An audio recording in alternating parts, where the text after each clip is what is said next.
Greetings, race fans. Welcome to Collinsville, Illinois, where the temperature is a sultry 82 degrees. Little breezy, getting some overcast, no threats of rain until later on in the week. And then summer. Some say it started on Father's Day. I beg to differ. It's going to start later this weekend. Okay, those of you on track, our groups, thank you for being here on Horse Hooky Tuesday. Let's all stand, take off those caps. Blinding, ain't it? For the singing, no, for the playing of our Star-Spangled Banner.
Okay, be seated.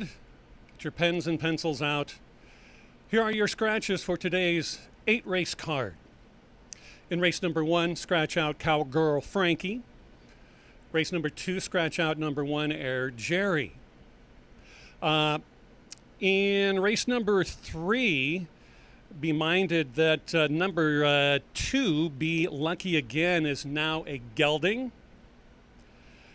In the 4th race, scratch out the 4 and 9, Midnight's Girl, and I'm Interested. And then we can go on down to race number 7. Surprise Me Again is scratched out of the 7th race. That's number 6. And then on our, first of 6 heat races for the Iron Horse Distance Championship. That starts in our 8th and final race, as we will scratch number 4, Wicked Sky, and number 6, Lucky Boss. Peter, good handicapping again as always. Last, Saturday? Just seems like yesterday. I try my best to not get the favorites, to not try to get chalked out, but this is going to be an interesting card. I think we could be in store for another day like Saturday, getting a mixture of favorites and 20-1 shots. How do you see it?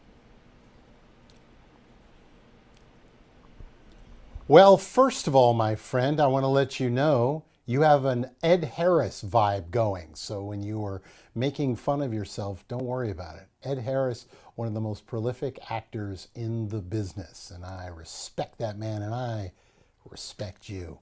Hi, everybody. It's Peter Lurie. Yes, as Keith just mentioned, I haven't changed, at least from that's what the name tag on my coat says. But I do want to let you know that I agree with you, Keith.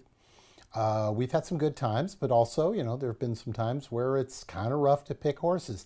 Today might be that one, because it looks like there's some races that it might go chalky, but there are other races that honestly, I have no idea. And I can tell you, just as a little heads up, on Saturday, there are a couple of races there that I literally can make a case for every single horse in the race. So what does it mean? It means we might be spending a lot of money for not a lot of return, or we could be spending a little bit of money to make a lot of money. So that's what's so great about what's happening here at Fairmount Park. For those of you watching on the YouTube channel, for those of you who've never done it before, and you're at the racetrack right now, all you got to go is YouTube TV. It is, or just YouTube. It's free. You When it says search, search for Fairmount Park horse racing, and it will go to our live feed. It is tremendous. I have it on every day now when I'm working, and just in case, so that I can watch all the stuff while I'm sitting down working on other stuff. Good stuff today. We got a lot of good stuff today. Do want to say over Saturday, we were just talking about it. How about the hot hand of Corey Orm? Corey Orm, 3 winners on the card. He was hitting the board all over the place. The cat is hot. Hard to believe a year ago he was sitting on the sidelines. But Corey, for you and your agent, thank you so much for doing everything you're doing. The heart, the tenacity, and more importantly, bringing the bettors some winners. Also want to let you know, we have a Groom of the Week, courtesy of Jimmy Watkins and the Illinois Horsemen. It is Rusty Beckler. Rusty Beckler of the Frank Randazzo Barns. So Rusty, congratulations. Obviously after the first race, you will get your official congratulations. But we want to say from everybody here at Fairmount Park and Excel Entertainment, congratulations, and let's hope for a big, big week. Some good racing coming up. It's a solid card. The pick 5 I got is it's not huge. There were a couple of significant scratches for yours truly in the 4th and 9th, rather in the 4th race, with 2 horses that I had in my ticket that I had to quickly scramble to readjust for. But I think I'm not the only one. You folks out there too will be doing the same thing.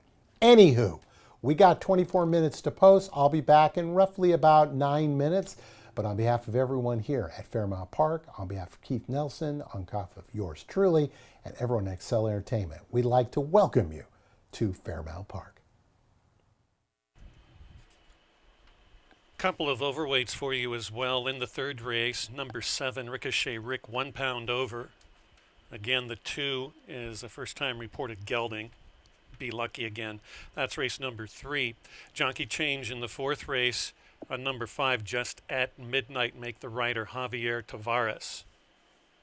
Javier Tavares to ride the 5, Just at Midnight in today's 4th race. And there's another overweight later on in the card. I'm gonna, okay, all right. I think that's it. Anything else pops up, and it usually does, we'll give it to you as soon as I can.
Welcome back, everybody. 16 minutes to post for the opener on this Horse Hooky Tuesday. Welcome back, and for those of you watching on YouTube on our Fairmount Park channel, I say good afternoon. We got ourselves original field of 7, now down to 6 with a scratch the rail Cowgirl Frankie. Interesting race. Lucky Monica now gets the rail trip. I kind of like this horse. Let's see how she looks down in the paddock.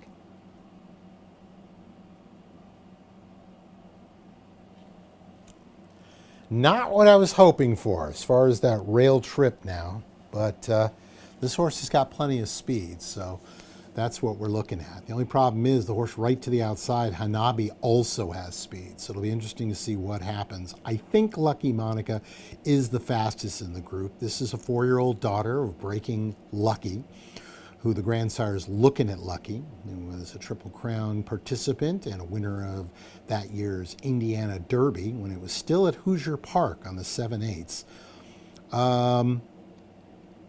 Never been off the board in 3 tries at the distance. Numbers-wise, definitely one of the top here at the distance. Actually, there's not a lot of horses in this field who have gone a mile before, so it'll be interesting to see how this plays out. More times than not, it's a mile and 70 yards because they like that first roll up to the first turn. But this is a mile for owner and breeder Scott Becker and Charlie Ritter. Becker hitting right now at 27%. Decent looking horse, as you heard, 82 degrees, probably a little bit of humidity. That's why they're getting hosed off. Second choice for yours truly will be the 7. I did the math. 10 to 1 on the line, 5 to 1 currently for John Rednauer. A 6-year-old notional.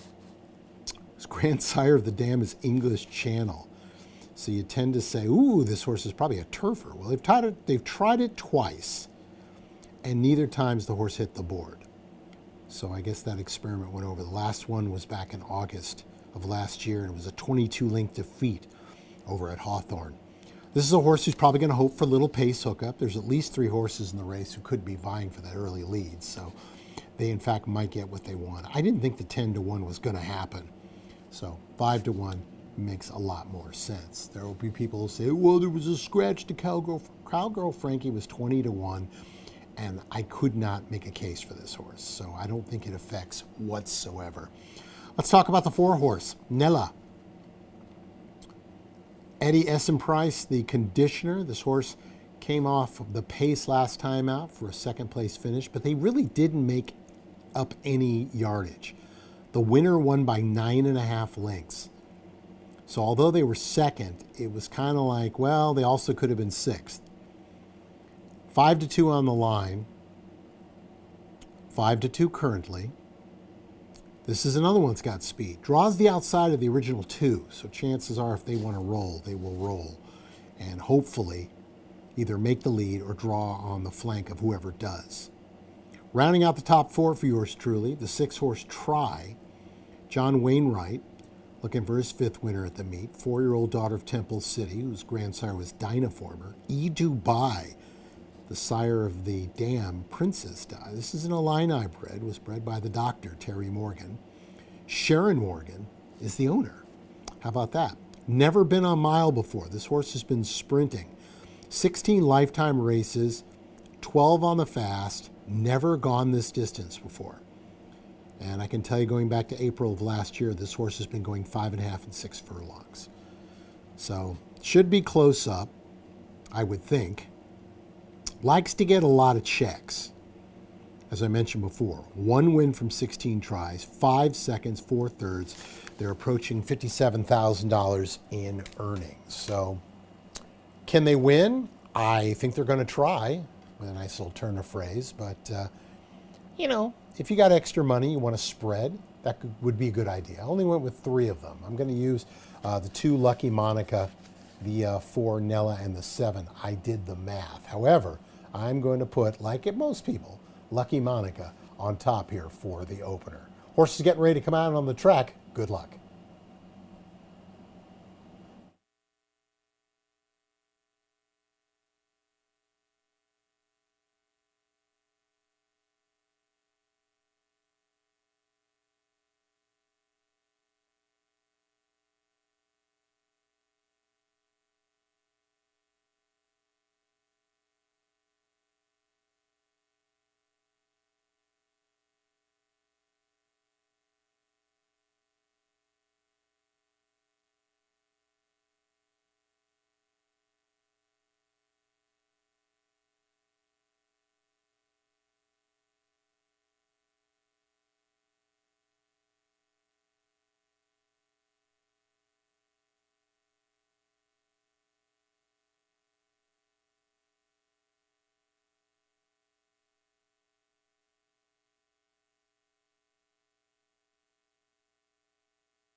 To start off our 21st day of racing this summer and early fall, we go the 1 mile distance.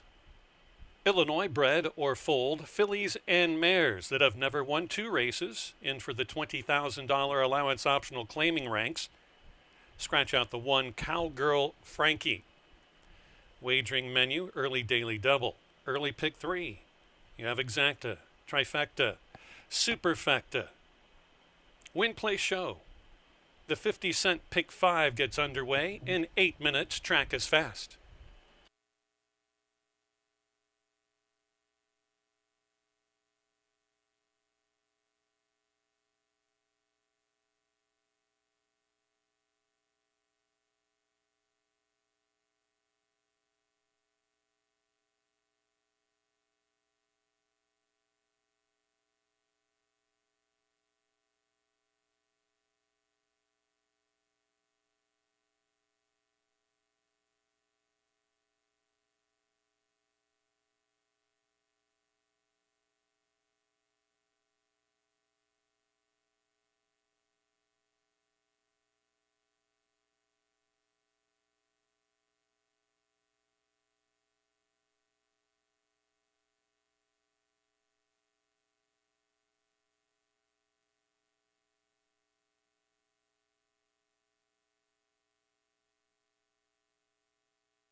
Race 1 in 3 minutes.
2-minute warning, 2 minutes.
One minute.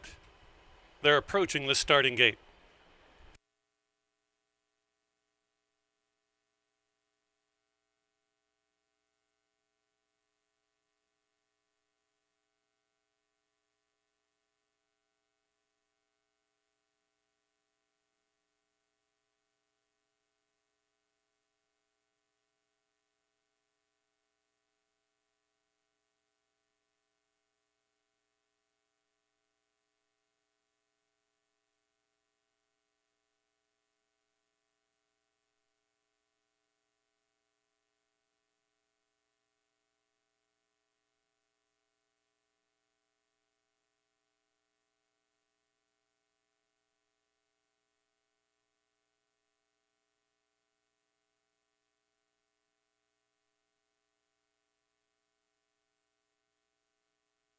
Final wagers for the opener.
The less noise you make right now, the better off she will be.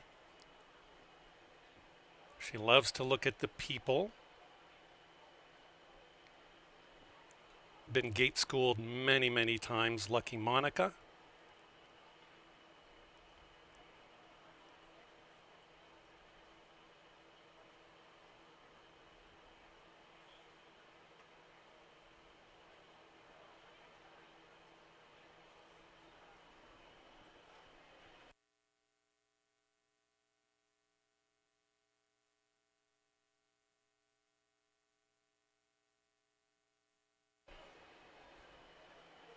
Now the assistants will try to lend her an ear and try to pack her in.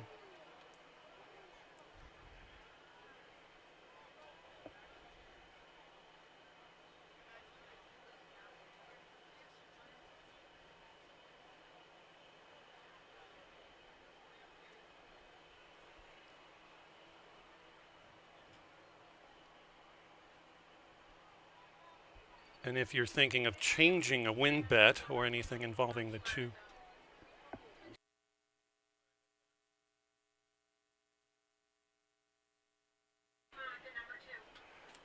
For failure to enter the starting gate, scratch number 2, Lucky Monica from the first race. By order of the steward, scratch out number 2, Lucky Monica. Time of the scratch was the 6-5 prohibitive favorite. Lucky Monica will need to be schooled again multiple times, and she will race another day, probably in a week or two. So Lucky Monica out. We'll give you time to change up your tickets. So a couple of extra minutes. Gate scratch number 2, Lucky Monica.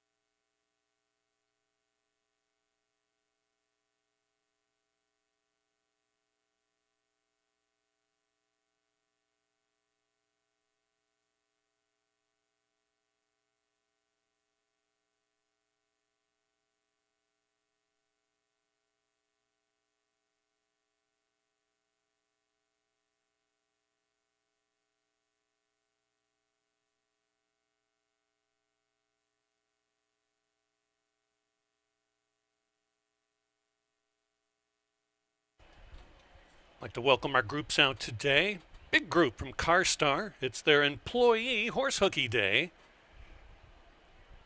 And also members of the Collinsville Chamber of Commerce with us. And you, we thank you, as always. We'll be loading in here in just a minute or two.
Getting ready to load what is now the field of 5 coming up.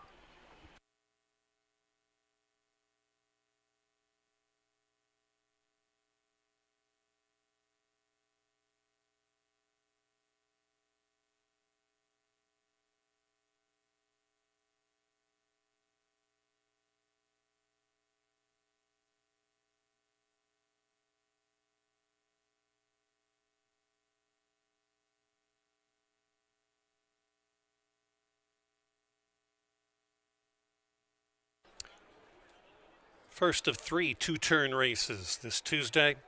Final wagers, 1 left to go in. That's I Did the Math. Locked away for the first. Flag is up, ready to go the mile.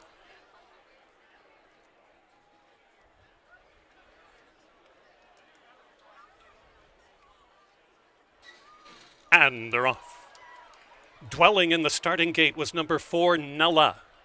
Big problems there. On the front, it's Hanabi to show the way with Harper Brianna stuck right to the outside as they go very wide into the first turn. Running up into third on the outside is Try. I Did the Math, and Nella gave him about a 5-length head start. Around turn number 1 they go towards the 3/4 mile mark. Glued to one another indeed, Hanabi and Harper Brianna. These two inseparable early. So are Try and I Did the Math running 3rd and 4th, and still seeing them all is Nella. Very good pace for this group in the opening quarter of 24 1/5 of a second. By a head, the leader is Harper Brianna underneath apprentice Victor Lara.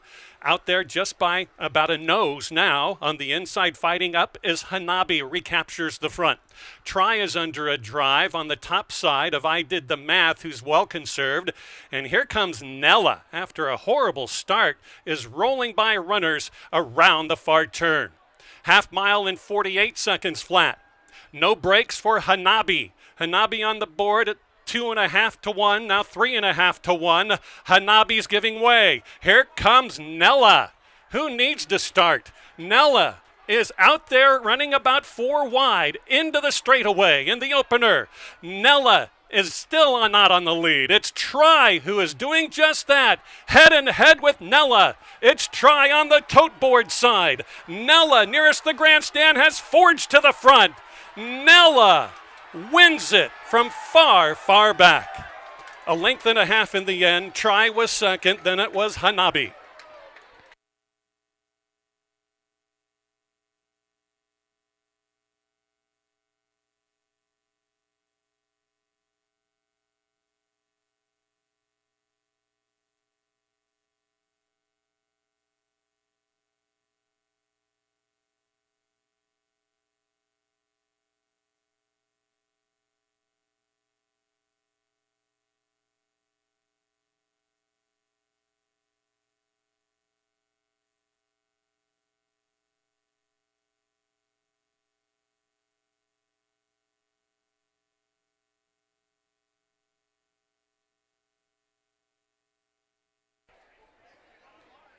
If you had the number 2, who was scratched late at the gate, you'll receive a consolation early double.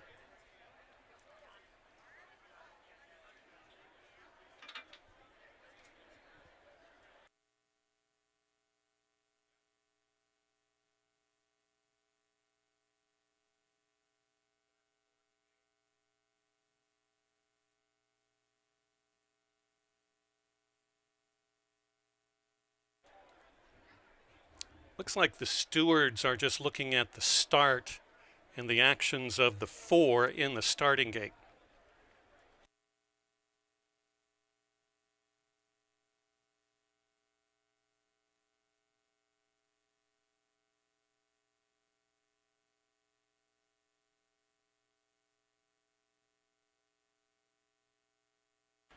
No, they have hung the inquiry for the deep stretch run of the winner, the unofficial winner, number 4, Nella.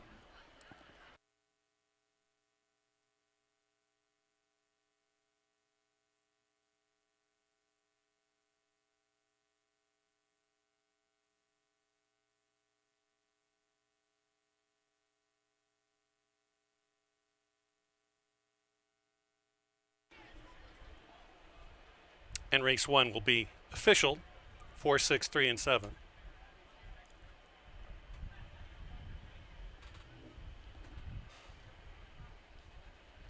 Nella pays 522.80, 240. Try 242.10, 280 to show on Hanabi. The winning time, a minute 40. That is a minute 42 and 3/5 of a second. Minute 42 and 70/100ths. Into the winner's circle comes Andy Calloway's Nella and jockey Ademar Santos. Trained by the red-hot Eddie S. and Price. Nella is a 4-year-old daughter of Lord Nelson. Out of the Reddy's Image mare, Say a Little Prayer for Me, bred in Illinois by Mr. Calloway. The 1 was an early scratch. The 2 was a scratch behind the starting gate. Exacta for race 1, $4.60.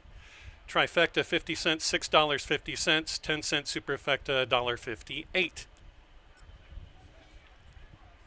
In the second race, run in honor of Carstar and their group. Scratch number 1, Air Jerry, $5,000. The claiming price, non-winners of 3. Post time for the field of 8 comes up in 21 minutes.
Now appearing in the winner's circle, this week's Groom of the Week from the barn of Frank Randazzo. Rusty Beckler is this week's Groom of the Week.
"15 minutes to post for race number 2. Welcome back, everybody. Starting a $1 pick 3 and the early $1 pick 4. I'm in the pick 3, not the pick 4. Let's talk about what we just saw very quickly. The winner, Nella, spotted the field, I'm going to say 15 lengths, and still won. What makes it even more interesting, it was with the morning line and betting favorite 6-5 being scratched. And that would have been Lucky Monica. For those of you playing the pick 5, like yours truly, at the gate, you get the post time favorite.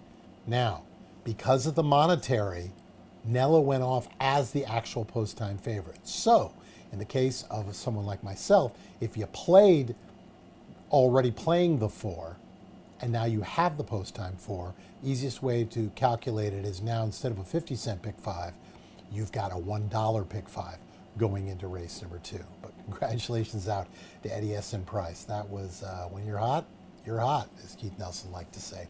Let's get ready for the second race on the card. 6 furlongs, 5,000 non-winners of 3. They are down in the paddock. Let's take a look at the runners.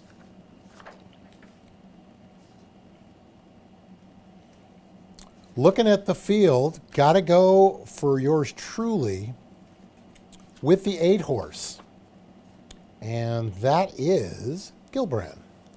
Gilbrand's got some speed for trainer Ralph Martinez. He and his partner, Paul Martin, tried the distance one time, 6 furlongs. That was the last time out. And it was a win, and a pretty much convincing win, wire to wire. Drew off. The comment line was kept to the task. I think a little more than that. I think it was a really nice job. This is a full horse, 5-year-old son of a noble mission, whose grandsire was Galileo, who a lot of you might remember had another interesting progeny, a horse by the name of Frankel, who many feel is probably one of the greatest racehorses of all time over across the pond in Europe. Alexander Bendesu stays aboard this one. 8-5 on the morning line, 7-2 currently. I don't think we're going to keep 7-2. It would be lovely if we did. I don't see it happening, but there's a fair amount of speed. Nobody is a have to have the lead type, but there's about 4 or 5 who all want to be on or near the lead. So it'll be interesting to see what happens. If Gibran is able to make the lead, then I think they're the one to beat, but they could be a pace casualty. Just to the outside is Stunning Bruno. This is a horse that hopes they all jump into a battle.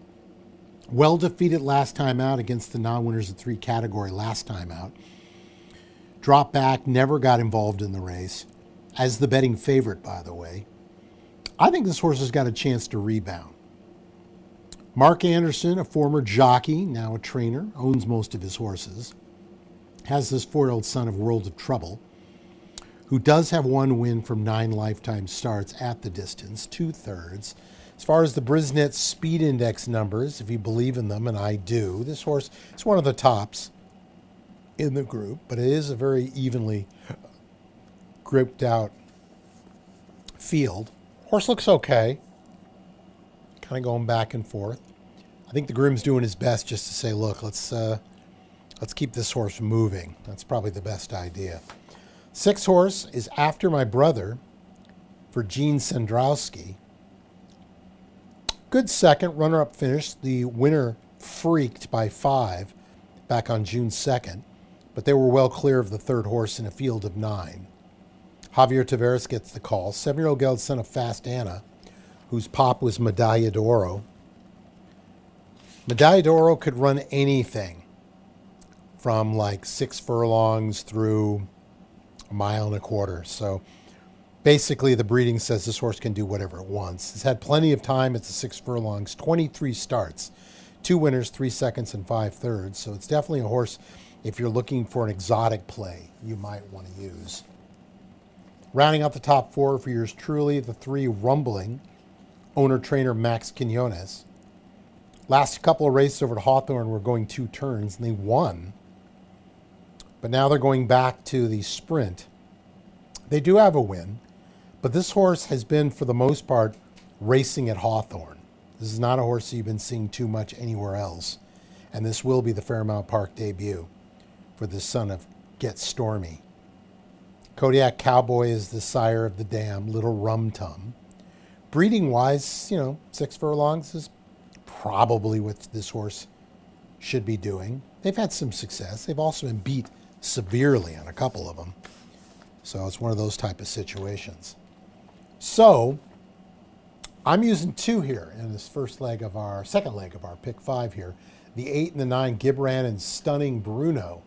This is one of those races that maybe it was time for a single, or maybe we should have thought about spreading. Anyway, horses are coming out on the track. 10 minutes to post. Race number 2, the start of the $1 pick 3 and the $1 pick 4. Good luck.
Race number 2 brought to you by CarStar.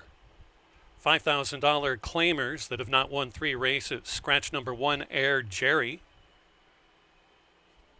You have win, play, show wagering available. Exacta, trifecta, superfecta, rolling doubles, rolling pick 3s, and the early $1 pick 4. Get to the wagering portion. Field of 8 to choose from. We go 3/4 of a mile in the second. Post time 8 minutes.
Four minutes. Last race today goes 1.16 miles. It's part of the 6 qualifying series races for the 2026 Iron Horse Distance Series. 16,000 is the purse. Then put 2,000 in each of the next sequential races to be held today. The next one at 1.125 miles on July 14th, 1.25 miles August 4th, August 25th, 1.5 miles. The fifth race in the series, 1 mile and 5/8. And the sixth qualifier, October 6th, for a purse of $26,000, going 1.75 miles, with the final race in the series for a $30,000 purse of 2 miles and a 16th. That's 16.5 furlongs. Purse structure, $16,000 to start, $30,000 for the final. It's a point basis, with each heat being awarded 5 points for the win, 4 points for the place, 3 points for the show, and 1 point for just starting. Top point earners will be selected, if they wish, to the grand finale on October 27th.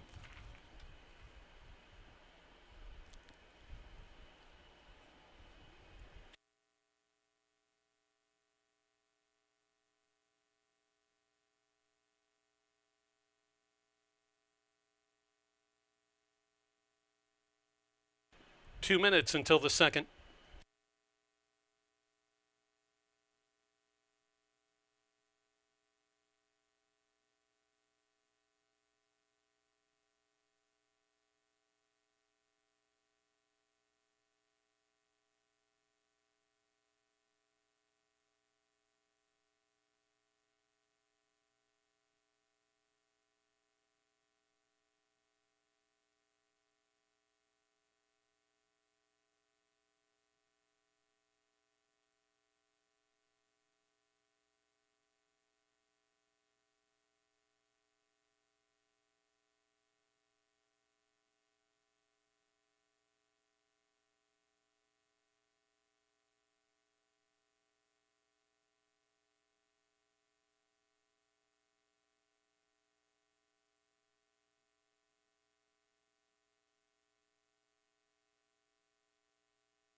Horses are now on approach to the 3/4 mile starting gate position for today's second.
Loading process has commenced.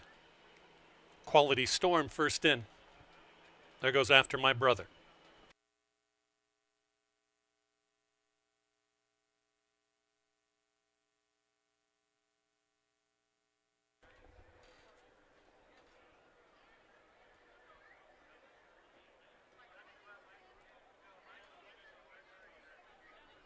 Bad Obsession.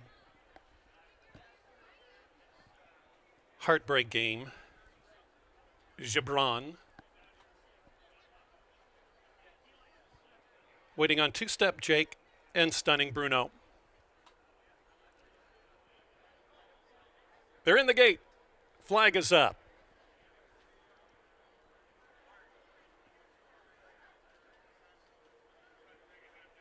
And they're off.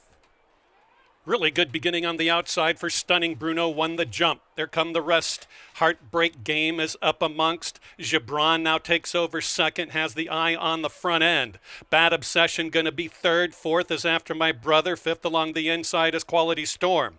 Back 2 lengths to sixth, Heartbreak Game. Next comes Two Step Jake. And way back there, after a so-so start, is Rumbling. Have to make up about 12 lengths. The front-running trio consists of Quality Storm nearest us. Right in between is Bad Obsession.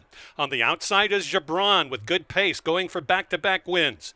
A very good spot for Stunning Bruno, who backed off to fourth and is rumbling on home. Well back in fifth is After My Brother. Sixth around the turn, Heartbreak Game. And the last two still, Two Step Jake and Rumbling. Around the turn they go, they end it and head to the straight past the 330. It's Quality Storm by 3 lengths. On the outside, moving up is Stunning Bruno, and After My Brother, getting shut off is Stunning Bruno. Here comes Heartbreak Game on the inside. Heartbreak Game goes to the front and will win by almost a length and 3/4 from Quality Storm in second. Then it was After My Brother and a photo for third and fourth.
Heading back to the winner's circle here at Fairmount Park, Casino and Racing, number 4, Heartbreak Game, and jockey, apprentice rider, Victor Lara.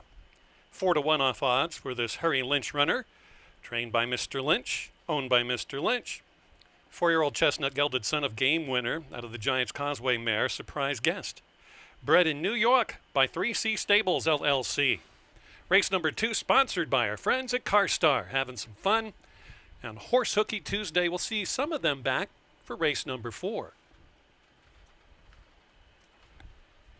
Here are your prices. The exacta $27.20, trifecta $36.45, the 4 and 4 daily double $16.10, the 10-cent superfecta $28.47. So 8-5 second choice of the wagering in race 1, 4-1 in race number 2. Third race, run in honor of the Collinsville Chamber of Commerce. First time gelding or gelded is number 2, Be Lucky Again, 1 pound over on the 7. Your statistics updated for race 3.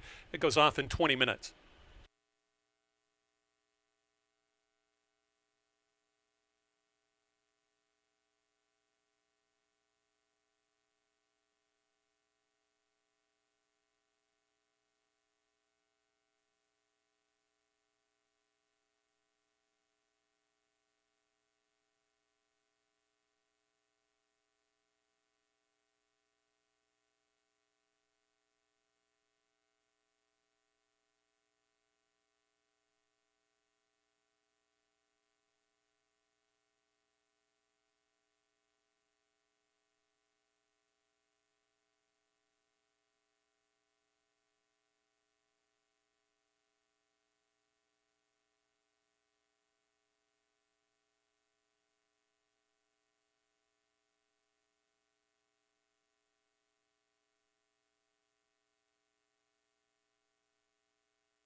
Welcome back, everybody. 15 minutes to post for race number 3. And how quickly, riding high one moment, shot down on another one. Congratulations to those of you who got Victor Lara in the 4-horse in this previous race. The 4, of course, being Heartbreak Game. I did not see.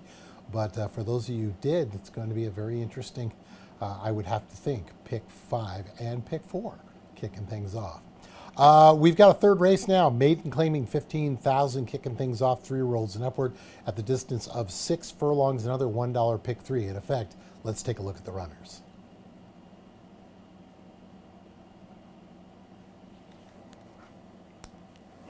For yours truly, the horse right in front of you there is Ricochet Rick. Top selection for me for Heather Arion. Johannes Arengeren gets the call. Comes off a bullet drill on June 12th, a 47-3 best of. That's pretty good work no matter where you are, and exceptionally good right here. 2-1 currently, so I think that's a fair price. 3-year-old son of Echo Town.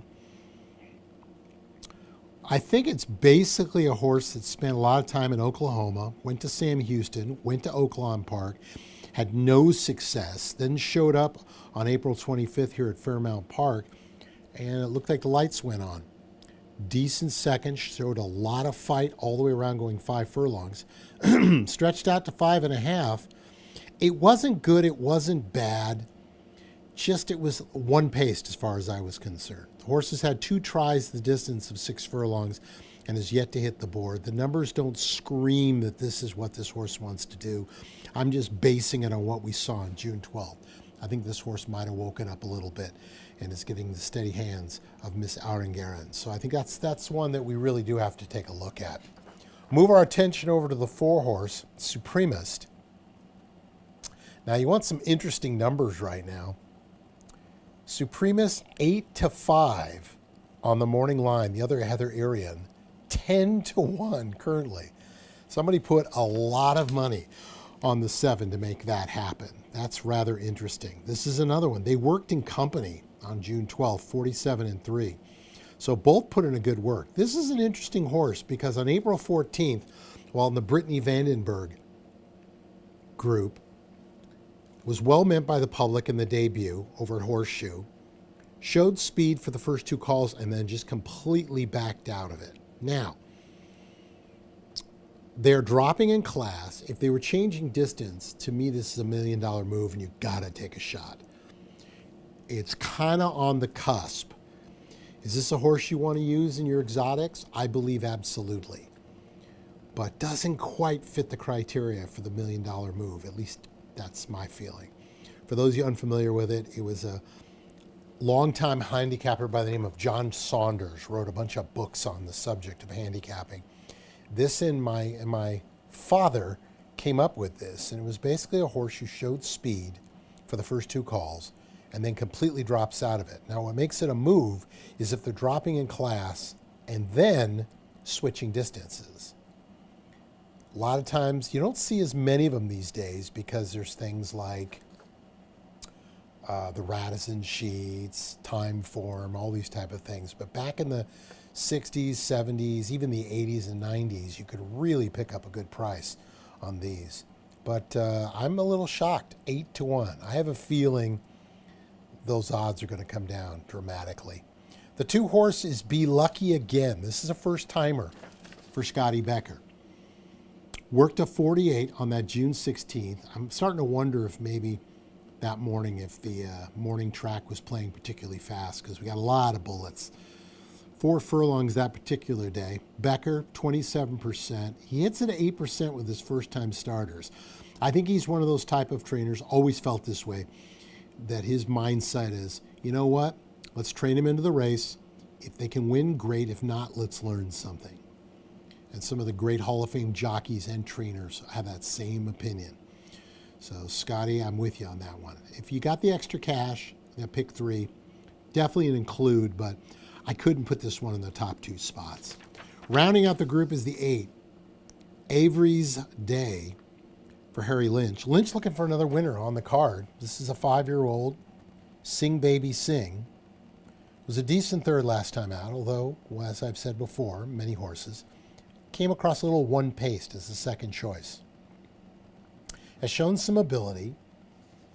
I tend to say what I saw in that mile race back on May 16th might be worth taking another shot with this 5-year-old gelding at that distance. Victor Lara also looking for back-to-back winners. This horse is an 0 for 6 at the distance, but it's been knocking on the door 4 of the 6. So definitely where they could work. And then you guessed it, on April 3rd, this horse worked a 3 furlong, 37-1. It's not lightning fast, but it was the best of 18 going that particular morning. Horse doesn't have a tremendous amount of speed, but I wouldn't be surprised if the intent on that was trying to get this horse to put a little more into it. But that was back in April, and they have had no recorded work since then. They've been racing this horse into shape. So it'll be interesting to see what Avery does. Horse looks good. The neck cocked forward, looking a little bit on the muscle. Groom now, of course, you can see, doing everything to keep this horse nice and relaxed. I always feel like that's the key. You don't, so many times you watch a horse in a paddock and they start losing their minds, is about the easiest way to put it.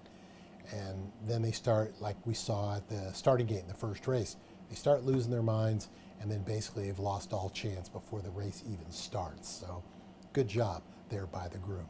So 7, 4, 2, 8. I'm starting a pick 3 in this race. We're going to use the 2, 4, and 7 in this race, but we're going to use the 7, Ricochet Rick, on top. Horses getting ready to come out on the track. Start another $1 pick 3. Good luck.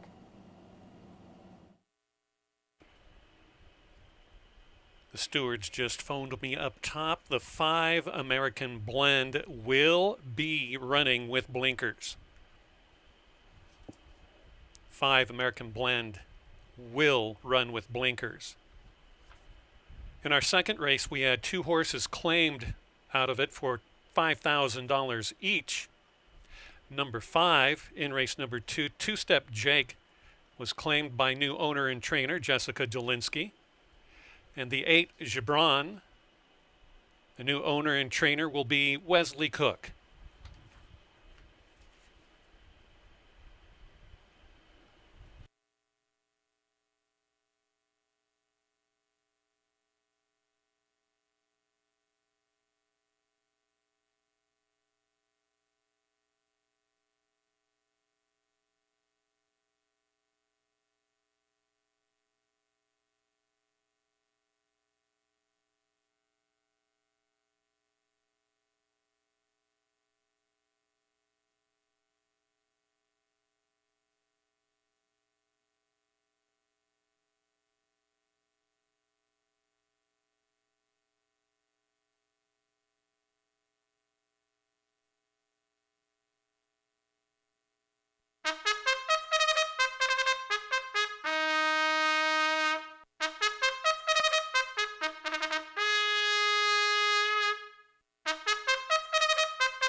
Race 3 to sprint 6 furlongs, $15,000 maiden claimers, 3 years of age and up.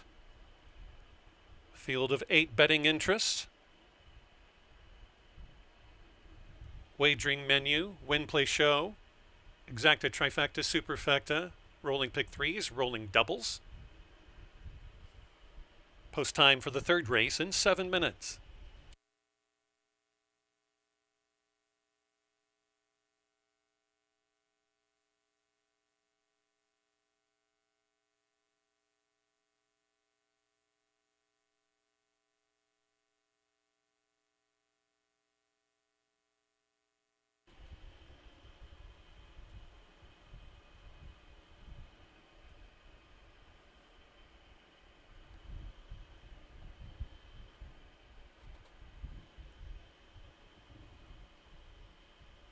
Please note number 6, Maya's Warrior, a filly running against the boys.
4 minutes for all wagers in the third. 4 minutes.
One minute.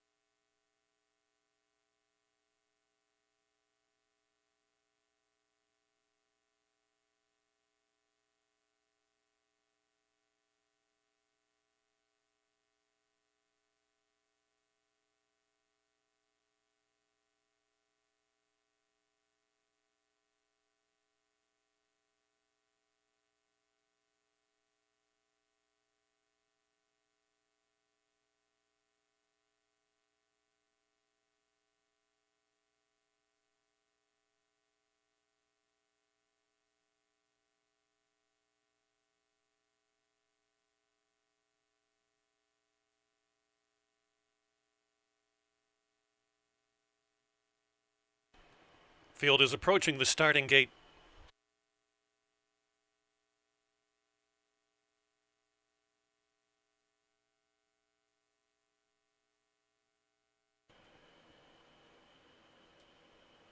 Collinsville Chamber of Commerce all set.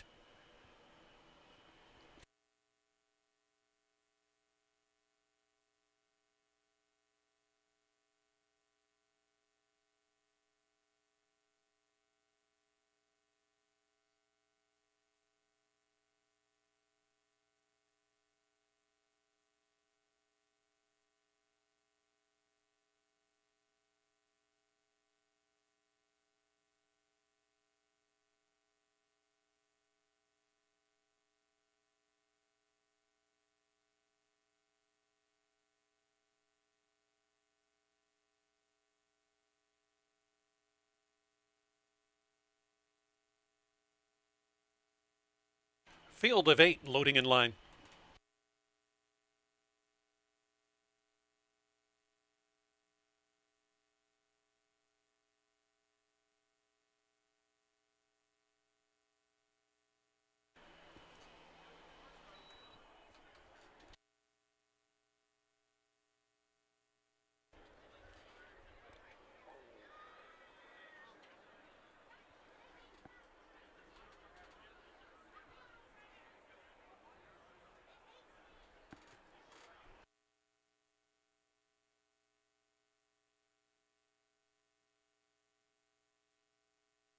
Waiting on number 6, the filly in with the boys, Maya's Warrior.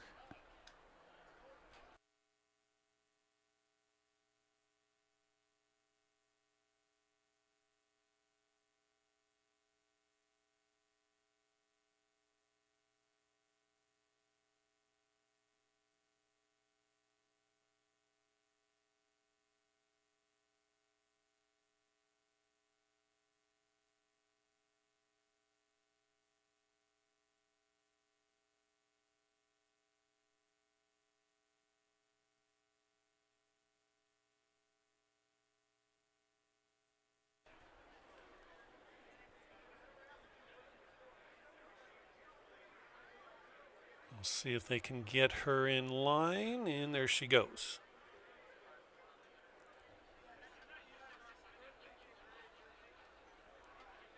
Half the field in. Wagering continues with the third. Ricochet Rick.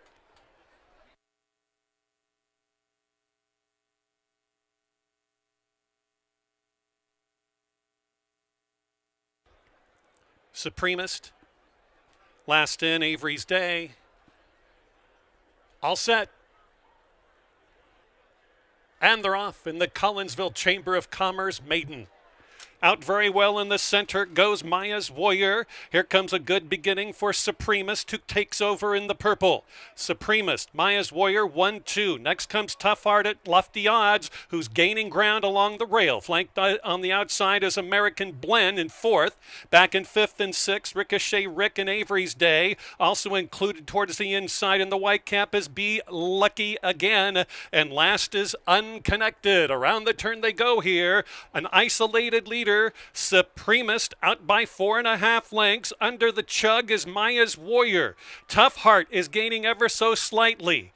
Unhurried but willing is Avery's Day, fourth and fifth with the oncoming Ricochet Rick. Here comes Be Lucky Again, who's gaining sneakily along the rail. Backing out is American Blend, and out of last is Unconnected. A lonesome leader coming down the stretch here. Supremist has to cling on, but here comes the cavalry charge. Supremist is wandering under right-hand urging, still out by 3.5. Supremist, it's Avery's Day. Supremist gonna last barely. Supremist scores at 3-1. Avery's Day second. From last to third, Unconnected, and then Tough Heart completes the superfecta.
Your winner to get a little bit of a shower.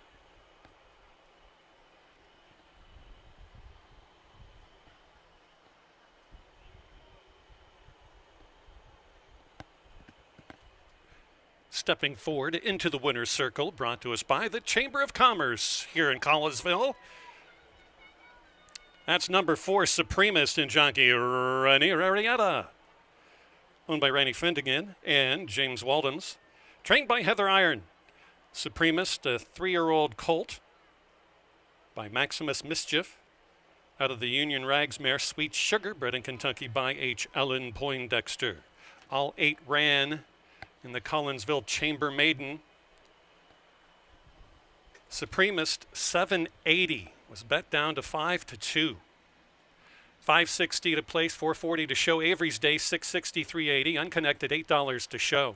The exacta $18.30, 50-cent trifecta. 4, 8, and 3, $52.30. Race 2 and 3 double, $14.60. The early pick 3 fours are wild, $71.30. 10-cent superfecta for race number 3 gets you back $36. Post time for the 4th race, brought to us again by CarStar. Scratch out number 4, Midnight's Girl, and number 9, I'm Interested. Javier Tavares is your rider on number 5, Just at Midnight. Post time for the 4th race in 19 minutes.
15 minutes to post for race number 4. Welcome back, everybody, on this Horse Hooky Tuesday. And yeah, some significant scratches in this race. Going to make for a very small, as you know, $3 or $1 pick 3 ticket, but also picks in this particular race.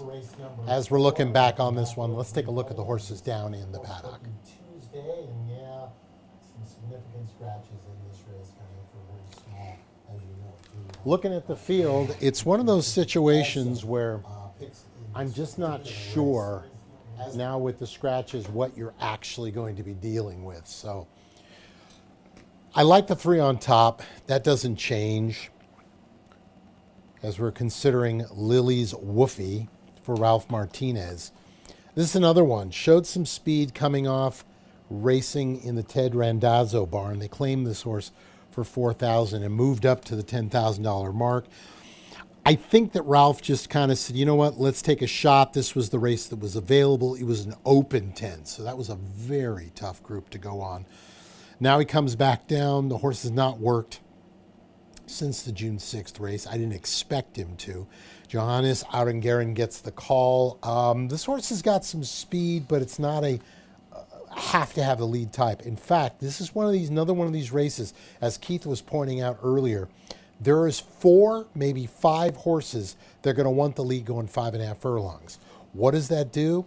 That can set everything up for the 7 horse, Rock the Birdhouse. Rock the Birdhouse was a kind of a one-paced third last time out, but this is a very interesting spot.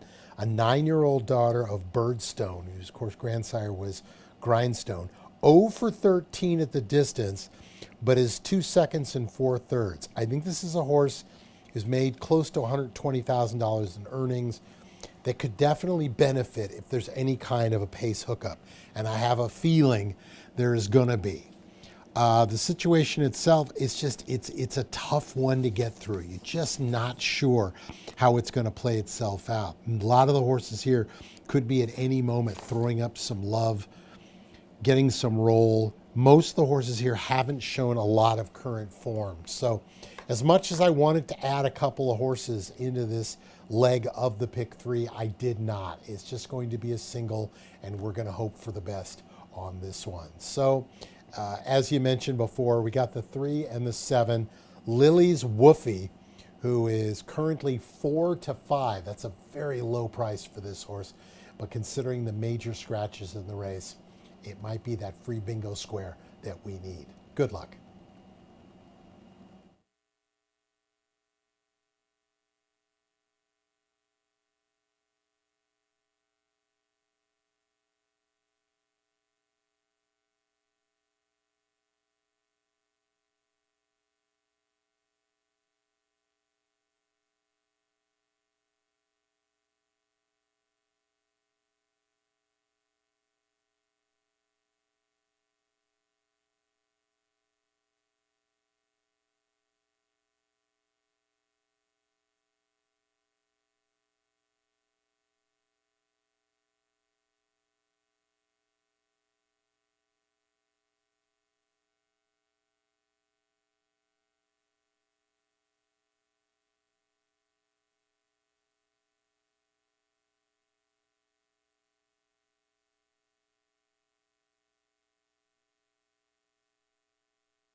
Race number 4 for fillies and mares, $4,000 the claiming prize, that have not won 2 races from 2025 to thus far in 2026, or that have never won 4 races.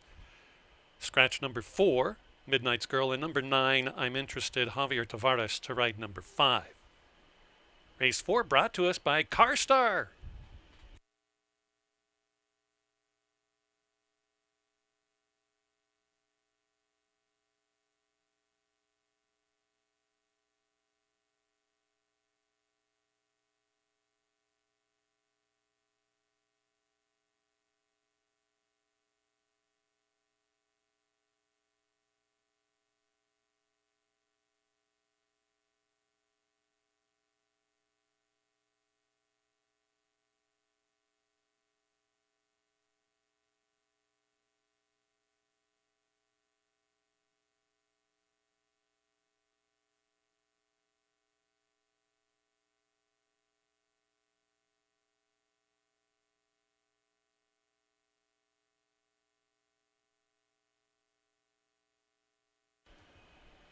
Tell your mom and everyone else that we are now on YouTube, our own channel, Fairmount Park Racing.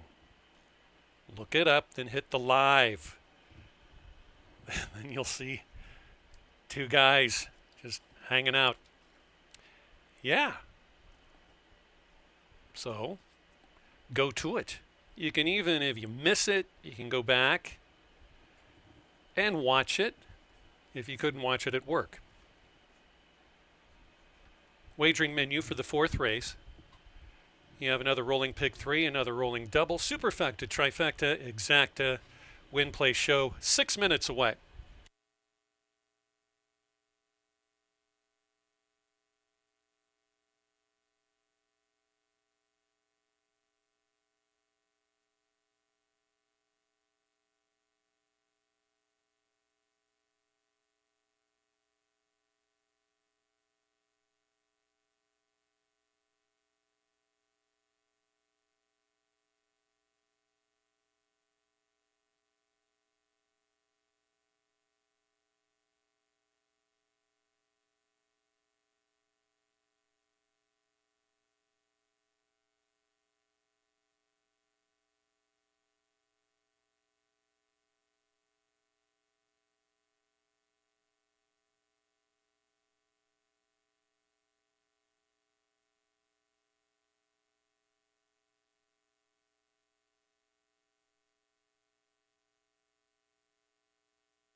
Next live racing day is Saturday at 1:30. Hope you can join us for the first of 7.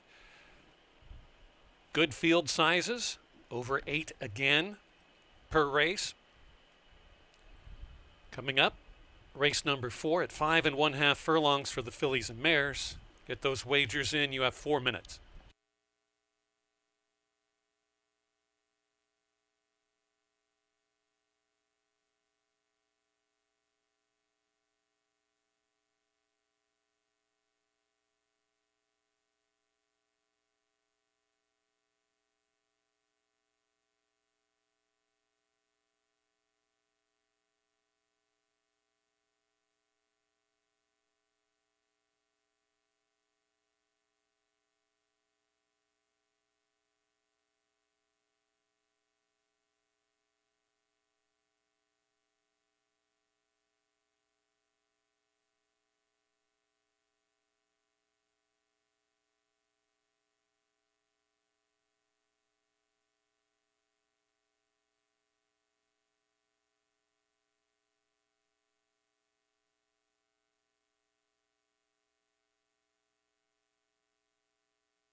Still have at least 1 minute for the field of 7 in race 4.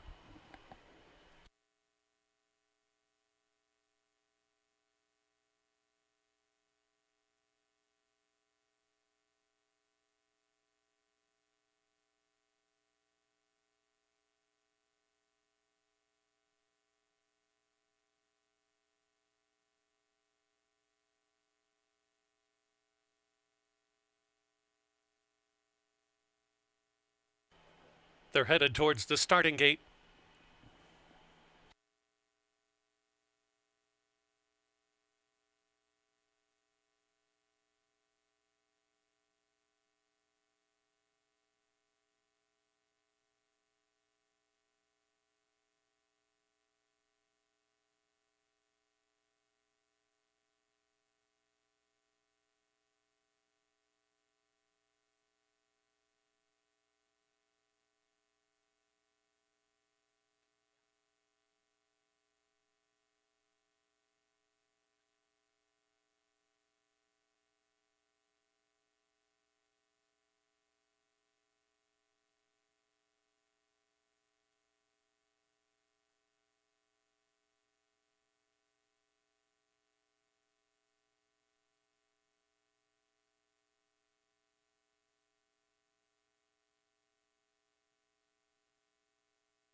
Loading in for the 4th. Misty Sunday is up just at midnight.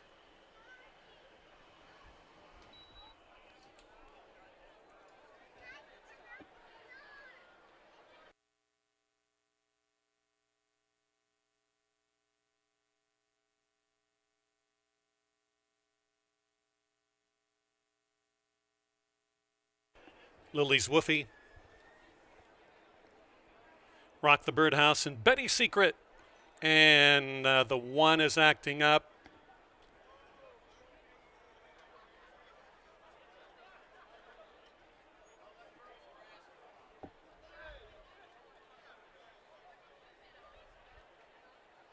Three has not yet gone in. The rest are in.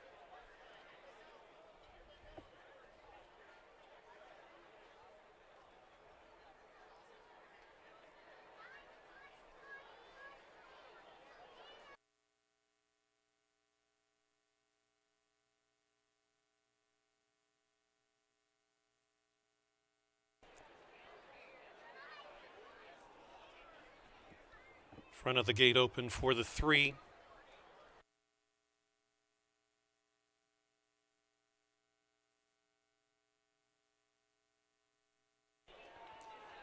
They're in the gate. Flag is up.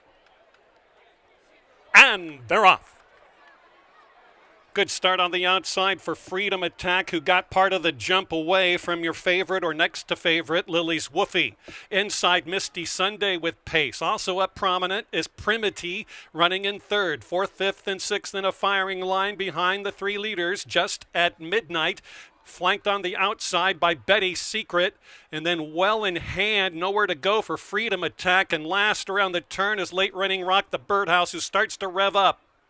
They plastered a pace in 22 and 4, and it's Misty Sunday to dictate terms. Lily's Woofy in 2nd, Freedom Attack 3rd, 4th wider to Betty Secret.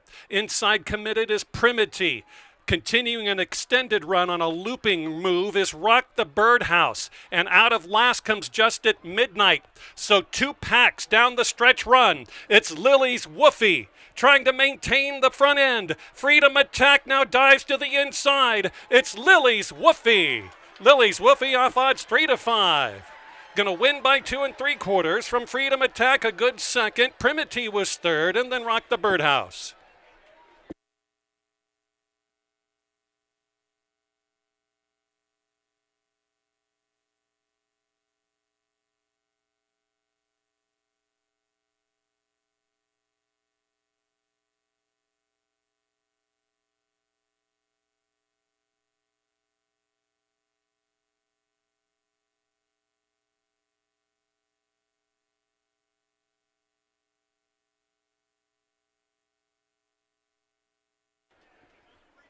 Three, 6, 2, and 7 in race number 4.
What do you get when you have a race sponsored by CarStar and won by Ralph Martinez and Company? You get a full winner circle is what the heck you get.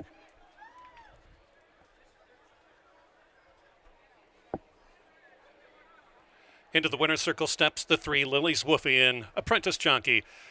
Viva Venezuela for Johannes Arangren. Co-owned by trainer Ralph Martinez and Mark Streschuk. Ralph Martinez is the victorious trainer for Stone Hunter Farm. Lily's Woofy is an 8-year-old daughter of Dominus out of the Orientate mare Sam's Filly. Bred in Illinois by Catalano Thoroughbreds Incorporated. The 4 and 9 were scratched. The exact is $6.80, 50-cent trifecta, $13.90. Pick 3 for races 2, 3, and 4, $24.40. More yet to come as far as wagering. Superfecta, 10 cents worth, $5.40. The double for races 3 and 4, $6.40. In race number 4, your winner was claimed for $4,000. The new owner, Christine Ellis. The new trainer, TR, Teddy Randazzo.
15 minutes to post for race number 5, the start of the late pick 4 for the Tuesday card. Welcome back, everyone. Looking back at that previous race in race number 4, Lily's Woofy. Want to say congratulations out to the connections, Ralph Martinez, but more importantly, that was a really nice ride for the apprentice, Johannes Aringeren. She knew she had the speed of the race. She didn't panic. She let him go. And then as they're going around the turn, she just kind of moved up. You saw at the top of the stretch, her elbows hadn't moved. They were down by her kneecaps. She knew she had the fastest horse. That's the showing of a rider who's really learning. She didn't look like a 7-pound apprentice at that point. So I say congratulations out to her. Unfortunately, no real price for us, but a single in the pick 3. Let's see if we can close it out and start a brand new late pick 4. Mile and 70 yards. These are $15,000 open claimers. Let's take a look at the runners.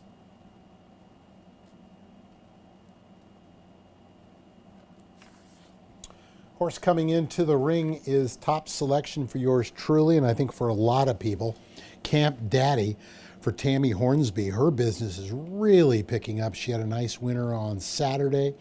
She comes right up with the 7-year-old son of Distorted Humor, who had a nice win at Fairmount Park on April 25th. Fresh off the claim, she took the horse for $10,000 on April 11th, came back 2 weeks later in a starter and won pretty convincingly. Then she was in an optional race and didn't show a step. I tend to say it was probably because this horse wanted no part of the mud. That's just my opinion, although, yes, she is 3 for 5 on an off track. But again, got to remember, off tracks, as far as the past performances are considered, is a sloppy track, a wet fast track, a muddy track, a good track. And a couple of the wins were on good surfaces. Those are tiring tracks. So the fact that this horse could go on the lead on a quote-unquote tiring track and be able to go wire to wire tells you that this one's got some runabout. 6 to 5 right now currently with the 7-year-old son of Distorted Humor. I like what I'm seeing. It's only been off the board one time at the distance of a mile and 70 yards out of 8 tries. 5 wins, 2 seconds. I think the horse makes a lot of sense. They're approaching $273,000 in earnings. Obviously, this horse at one point was a pretty good horse around the country. Fits in this group very nice, and I think is the horse to beat. Turn our attention to the 3-horse, Lemon Drop Shot. This is an 8-year-old gelded Minister's Wildcat who comes from a Lemon Drop Kid mare, Lemon Drop Sis.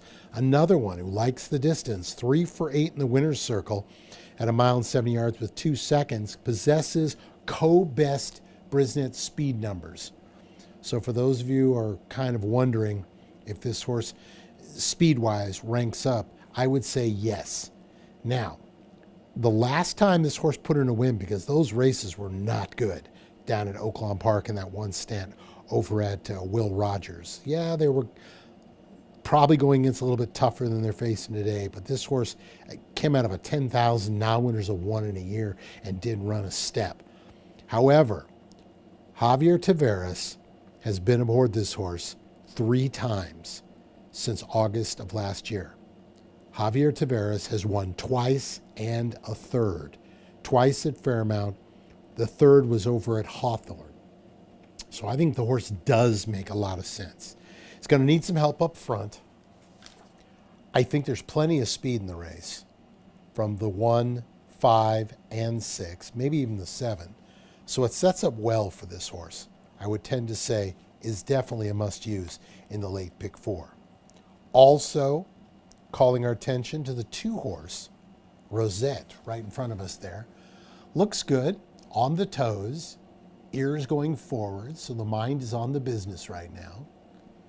Warm afternoon. Ademir Santos looking for another win.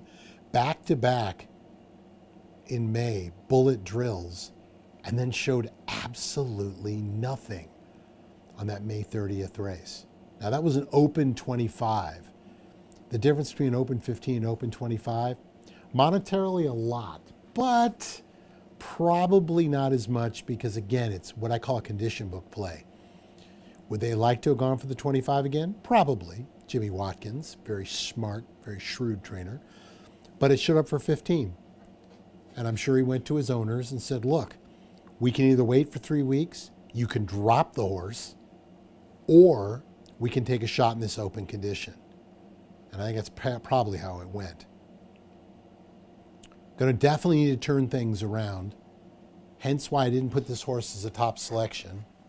But I can tell you right now, I did include in the pick 3. So I think the horse does make sense, rather in the pick 4. Pardon me there. And I also included it in the pick 3. So nice little $9 pick 3. We're looking to close out here with a bit of a price. Rolling out the top 4, Redfield, the other Jimmy Watkins. Another one that put in 2 bullet works on the 1st of May and the 12th of May. Showed up on June 6th. Showed some interest briefly and then just kind of backed it out. Now, the comment line is they were tight inside. Javier Diego keeps the mount. So for whatever reason, James Watkins was not overly upset with the ride. It was just probably an unfortunate situation. 2 for 9 in the winner's circle, 5 for 9 hitting the board. And the Brisnet Speed Index, again, very, very comparable what we see. This is actually an evenly matched group out here.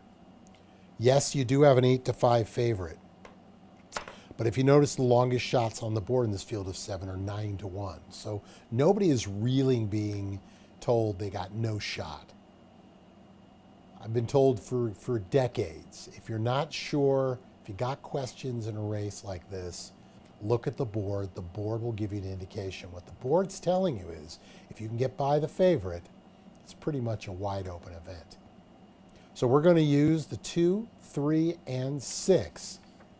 2 Rosette, 3 Lemon Drop Shot, but we're going to put Camp Daddy as our top selection to kick off the $1 pick 4 and the $1 pick 3. Horses getting ready to come out on the track. Good luck.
Race number 5 is the Long Shots Bar and Grill Race of the Day. 5th race to travel 2 turns, a mile 70 yards. An open $15,000 claiming race for 3-year-olds and up.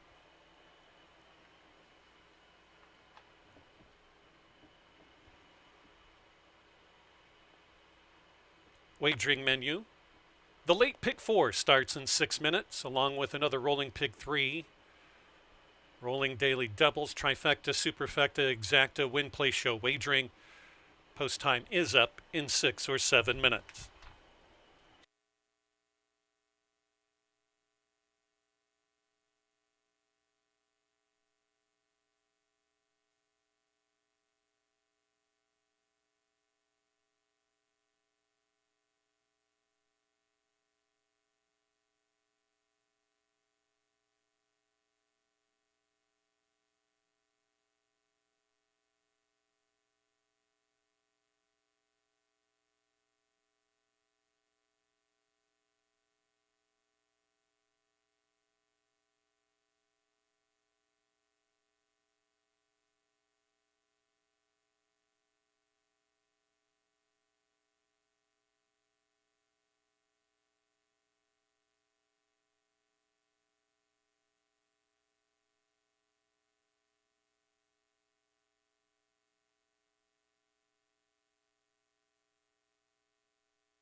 About 4 minutes for all wagers in the 5th.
Looks like the horses are approaching the starting gate.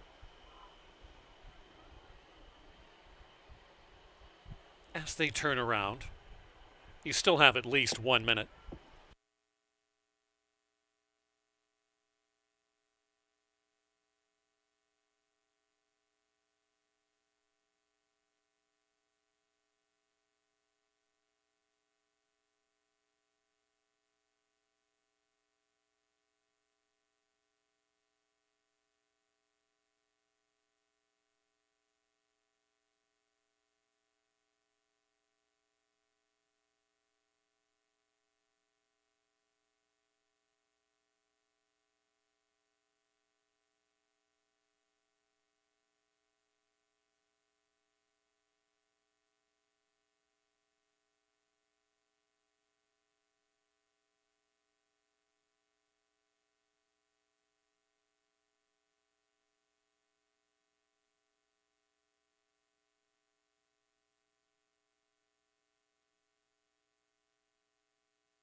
The field is approaching the starting gate.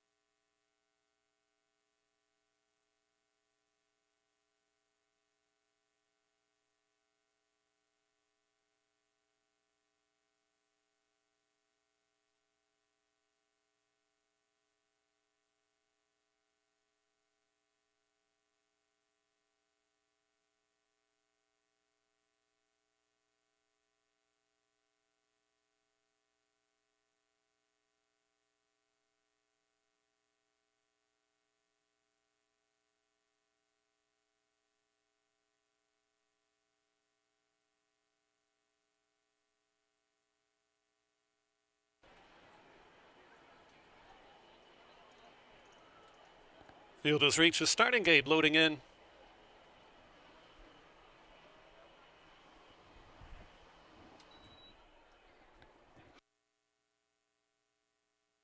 Category 10 and running for cash.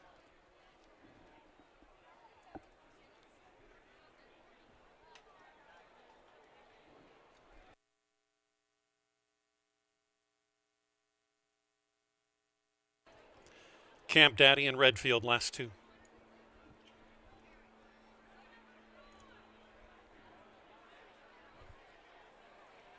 They're in the gate. Flag is up.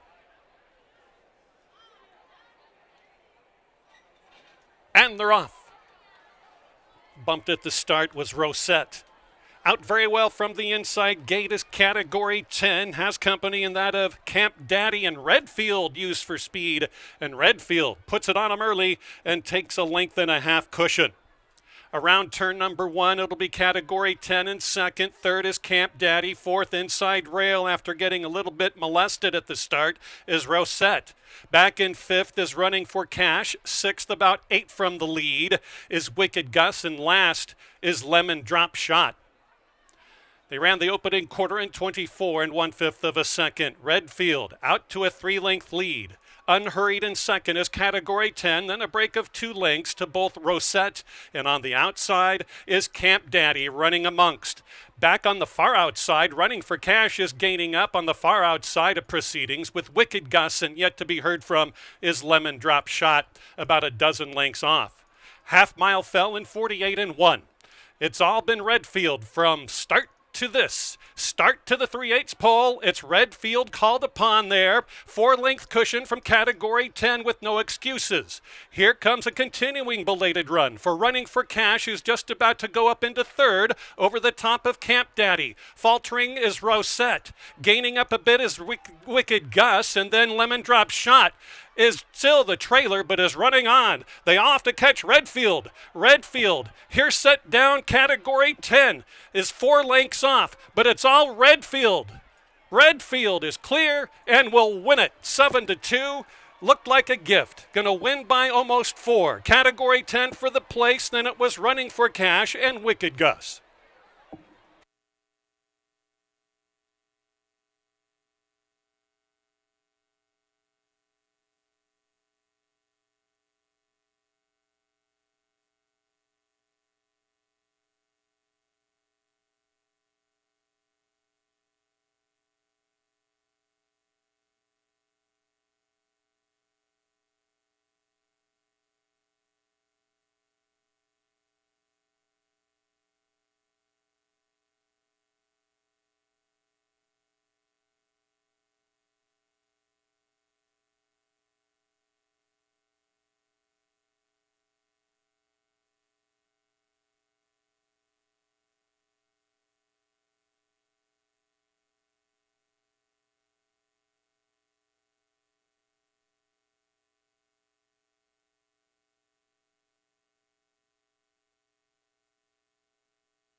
Look at all the kids wanting to get into the winner's circle. Holy gosh. It's like a day at Six Flags. 7, 1, 4, and 5.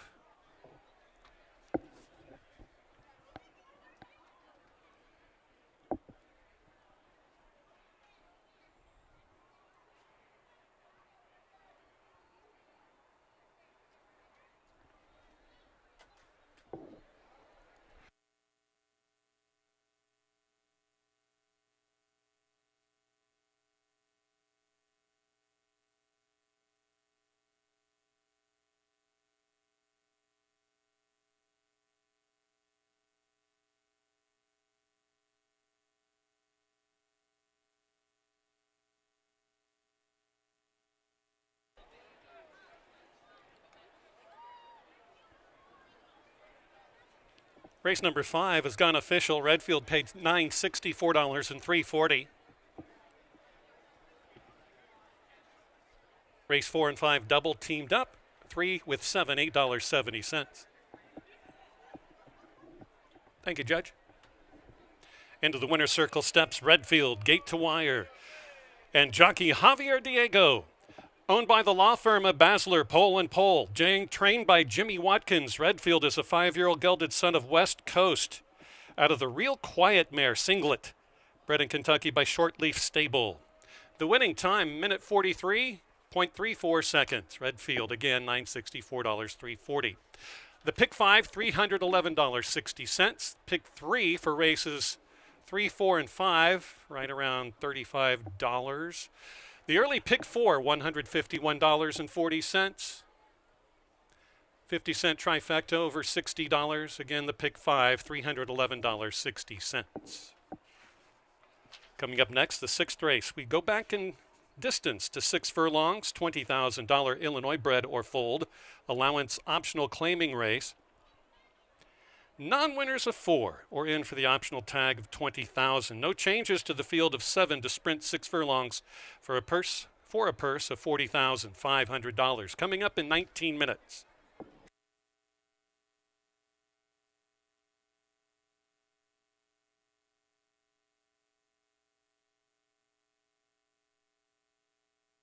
Donations to Thoroughbred Aftercare is what that bell means.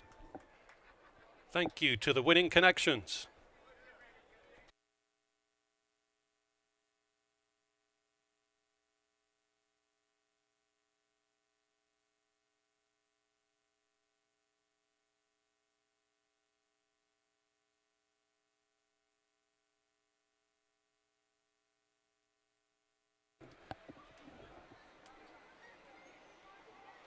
In the 5th race, we had a claim. Race number 5. Number 6, Camp Daddy, was claimed for $15,000. New owner, Merritt Hudson. New trainer, Steve Manley.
13 minutes to post to race number 6, our final pick 3 of the afternoon. Welcome back, everyone. Well, I couldn't have had that race more wrong if I tried, but congratulations out in race number 5 there to the Jimmy Watkins operation for the Pole family. That was a nice little wire-to-wire win, a real turnaround from what this horse had been doing recently. Turning our attention to the 6th race, final $1 pick 3 of the afternoon. It's an Illini bred, optional claiming 20,000 non-winners of 4 lifetime with that $40,500 purse. Once again, it proves you want to get some Illini breds if you're coming out to Fairmount Park. Horses are down in the paddock. Let's take a look.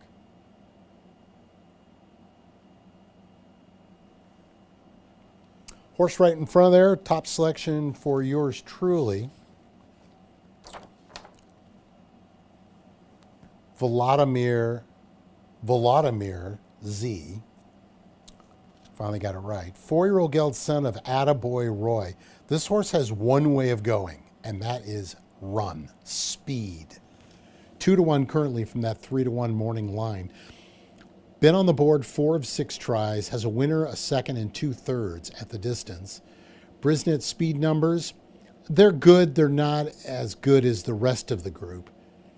But I think from a speed standpoint, this is a very interesting horse to play on. Bettors seem to see the same thing. Currently second in the wagering at 5-2. Decent looking horse. Ears kind of going back and forth. Always a good sign. Always kind of humid here at this time of year, so precaution, you want to get them hosed down, keep them nice and cool, and then you bring him into the enclosure. This is a horse who's definitely looking around, sizing up the competition. Not sure if this is something they normally do, but looks to be in a good spot. There is Scott Becker. He's just waiting to begin the process of tacking this horse up. Travis Wales gets the call. He's been aboard this horse for quite some time and has had a lot of success. 3 winners. This is also, by the way, since that May 23rd race, this is a newly turned gelding. This 4-year-old Attaboy Roy from the City Zip mare, Zipperini. 3 for 8 in the winner's circle here at Fairmount Park. 6 of the 8 hitting the board. They're approaching 66 grand in earnings. Turn our attention to the rail trip. I believe waiting for this one. There they are. That's Tahoe Run for Armando Hernandez. Hernandez, very few starters at the meet, but he's doing quite well. 6-year-old gelded son of Tahoe Hour Nap, 3-hour nap. I could use that at this point. 1 for 9 at the distance, 3 seconds. Brisnet speed index number, one of the tops here. Horse has got some speed, and I will not be surprised, 6-5 in the morning line, if Julio Felix's instructions are just get this thing out of the gate and roll. Because I don't think this one's going to do well if they get covered up. Most of the races, if they're not on or very close to the lead, they don't show too much. Now here's the kick. This horse is 3 for 34 lifetime. Has not won a race since 2024. That is a bit of a concern. But Morning Line Maker made this horse 6-5. I wouldn't have agreed with it, but I can respect that. Move our attention to the 3-horse Grey Hop for Lori Plasters. Lori, a very good horsewoman, 3 for 20 at the winner's circle, 5 seconds, 5/3. 13 of the 20 starts at the distance of 6 furlongs. This horse has hit the board. A 2 for 11 here at Fairmount Park. Last seen coming off the pace, and probably what we'll see again. Corey Orm, what a hot week he had. Over the weekend on Saturday, 3 winners, and I think he hit the board another couple of times. Man is playing hard. He's a baller right now, and we're glad to see that. His return to racing this year. 6-year-old gelded son of Tapazar from the grandsire Tappet.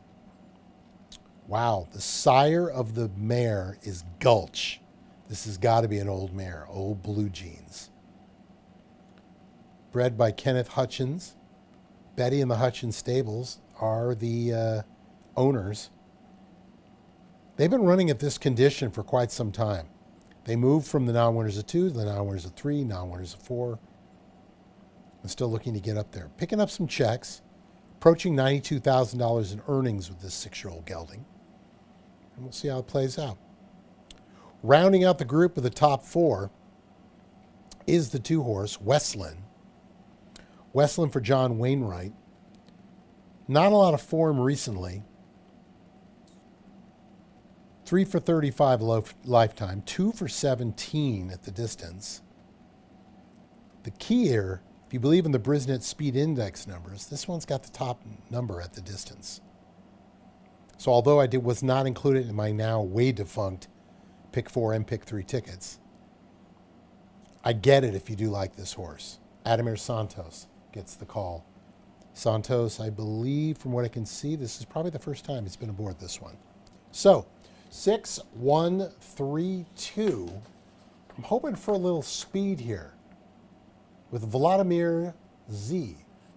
Hopefully, a little wire-to-wire action. Horses getting ready to come out on the track. 7 minutes to post. Good luck.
Race number 6 is an Illinois bred or foaled. $20,000 allowance optional claiming. Non-winners of 4. No changes to the field of 7. The final pick 3 on the Tuesday docket comes up next. Post time 6 minutes.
2 minutes.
Field of 7 approaching the starting gate for the running of the 6th race. 1 minute.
Loading up for the 6th.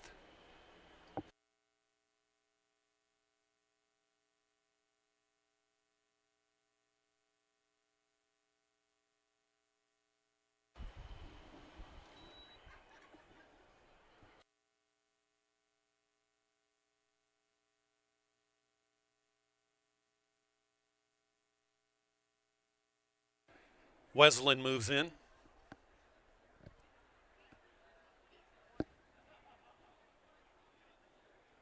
Greyhop. Fast cross traffic is up. Waiting on Vladimir Z and Adios Kid.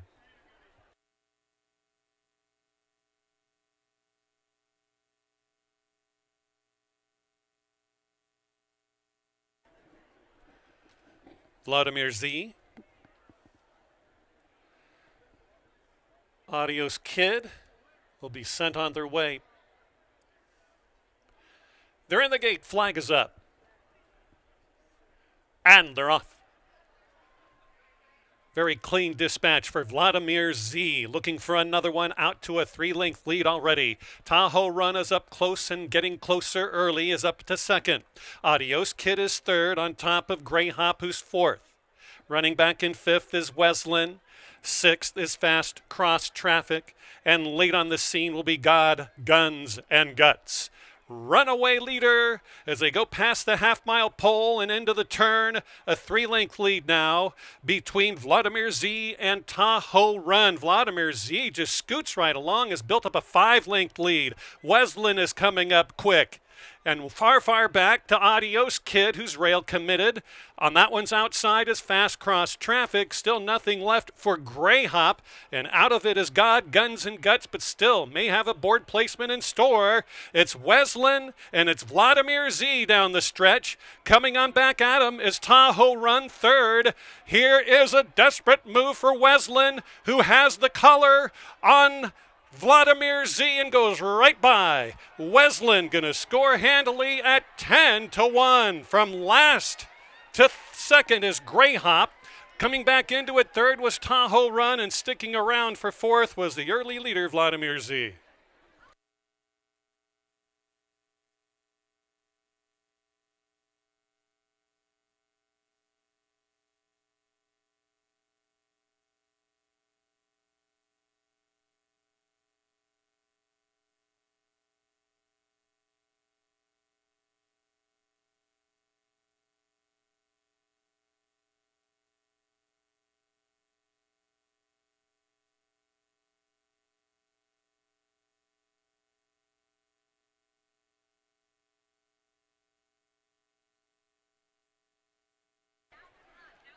Two, three, 6, and 1 in race number 6.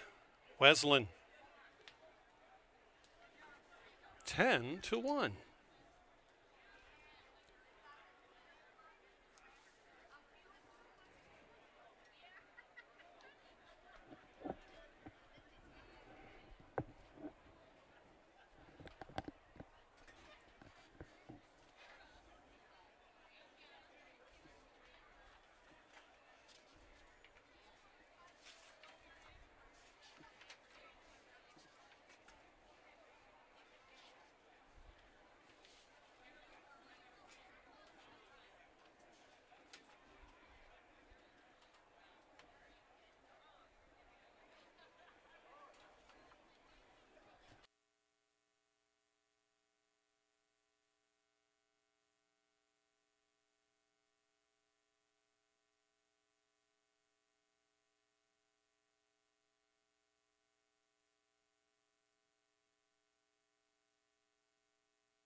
About to move into the winners enclosure. Winner of today's 6th race, number 2, Wesleyan, and jockey Adamar Santos with a riding double. Owned by Sharon Morgan, trained by John Wainwright, bred in Illinois by Dr. Terry Morgan. 6-year-old chestnut gelded son of More Spirit out of the Proud Citizen mare, Jewel May.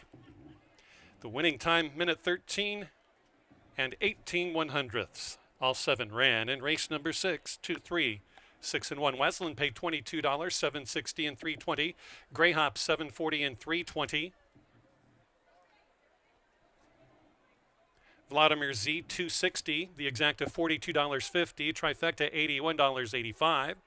Race 5 and 6 double $50.10. Superfecta $24.58. The dollar pick 3 for races 4, 5, and 6 gets you back $1,100.50. More money for Thoroughbred Aftercare. In the 7th race coming up, scratch out the 6, Surprise Me Again. No other changes in the 7th race. Time to think about the late daily double. No changes in the 7th. In the 8th and final race, the Iron Horse Distance Series, race number 1 of the series of 6.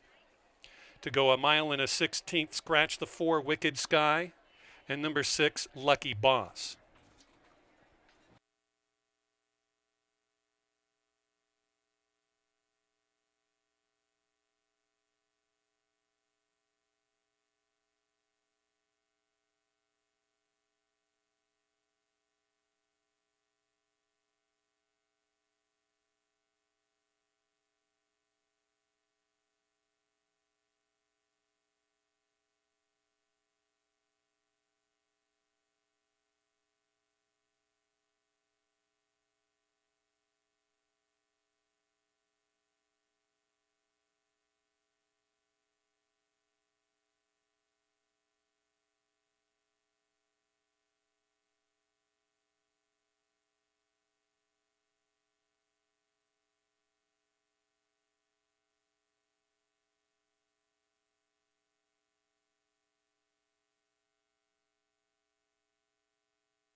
18 minutes to post for race number 7. I thought that was interesting. They moved all the time back a little bit. But here we are for the late daily double. 6 furlongs the distance, optional claiming $20,000 conditional. Condition, fillies and mares 3-year-olds and upward. Non-winners of 2 races other than maiden claiming waiver, starter, or state bred, or non-winners of 4 races, or optional claiming price of $20,000. That, my friends, is a real condition. Looks like a field of 9 now down to 8 with the scratch of the 6. Surprised me again. Horses are down the paddock. Let's take a look.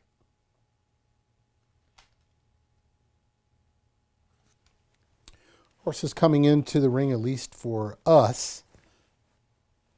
Excuse me. The 2 Jetpack comes to mind for yours truly.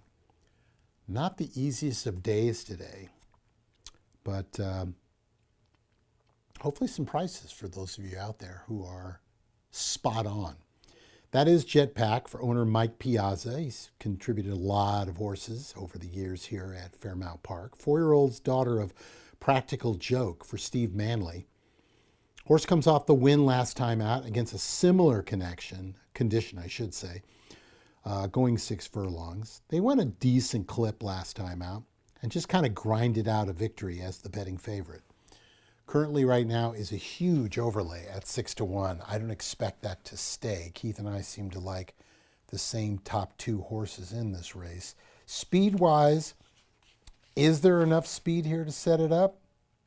That's the big question. Because the horse that might go wire to wire is just to the outside, Too Much Tuesday. We'll get to them in a moment. Let's go our attentions over to the 9 horse. And that is Hot Dance for Scott Becker. This horse has got some speed, not a blazing speed, but drawing the outside, this could be a really interesting spot for them. They could find themselves just on the flank of whoever decides to go. This horse was a winner 2 back on a good surface back on May 9th. No work since then. The last reported work was a bullet drill, April 25th. I think for the most part, once Scotty's got him going, he races him into shape.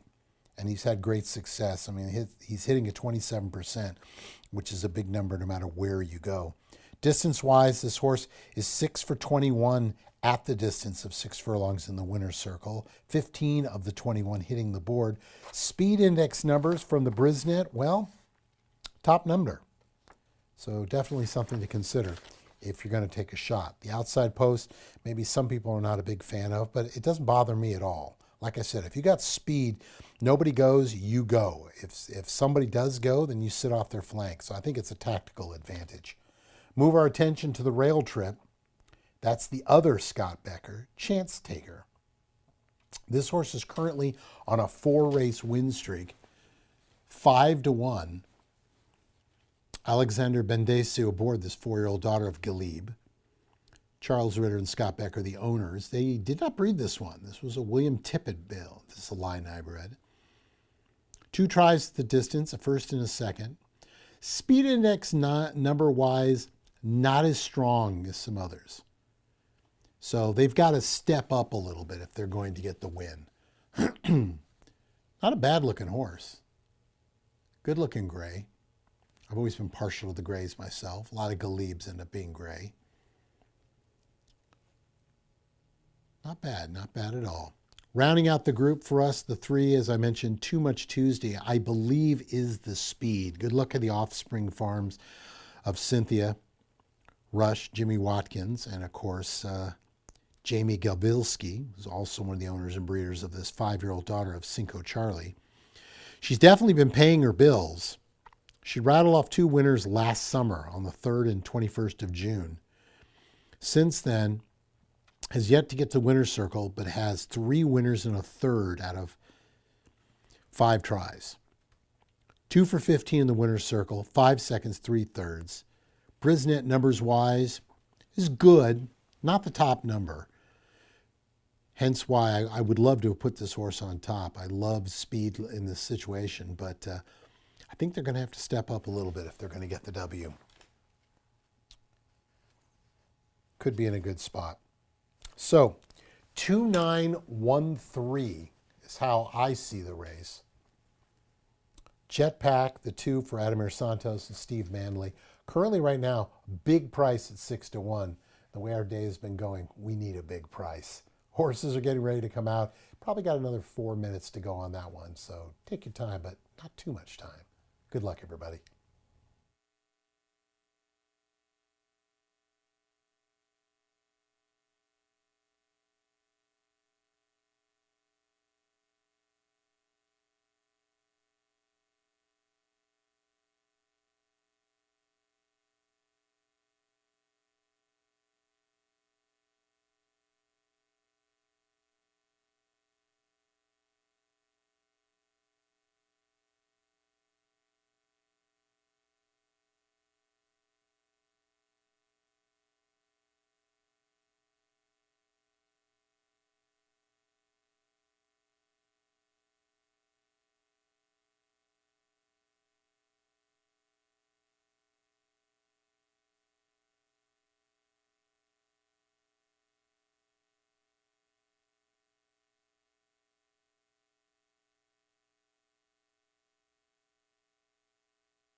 Our seventh race is a $20,000 allowance optional claiming race for fillies and mares at least 3 years of age and up, non-winners of 2 other than or non-winners of 4 in their career. Scratch number 6, Surprise Me Again.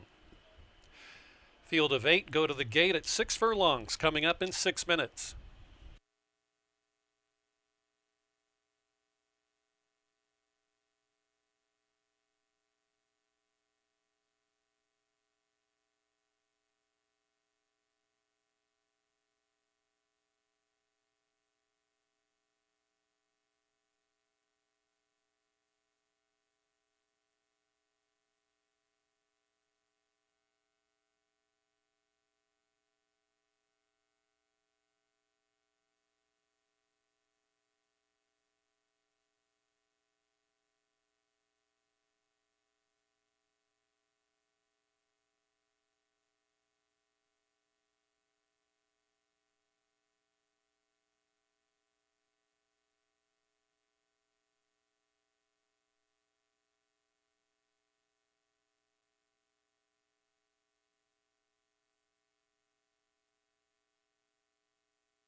Number 7, Wildcat Bobby, jockey getting a leg up right now, will be joining the post parade in just a couple of seconds.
Still have at least 1 minute.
Less than a minute, just about at the starting gate for the late daily double. Final race, 1 mile and a 16th coming up in race number 8. The first Iron Horse Distance Series heat.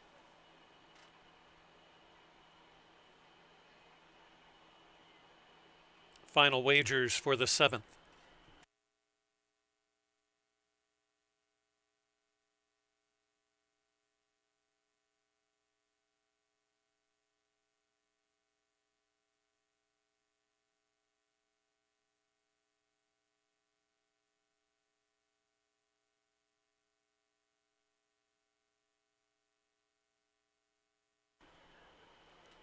Loading in the gate now.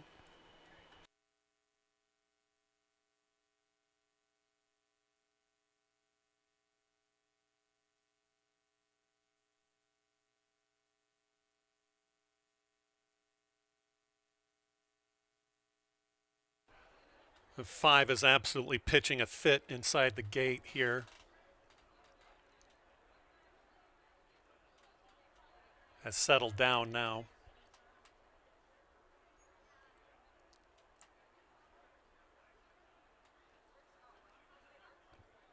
Too Much Tuesday moves up. Mama's Memories. Last in will be Hot Dance, as Can 2 is in stall 8.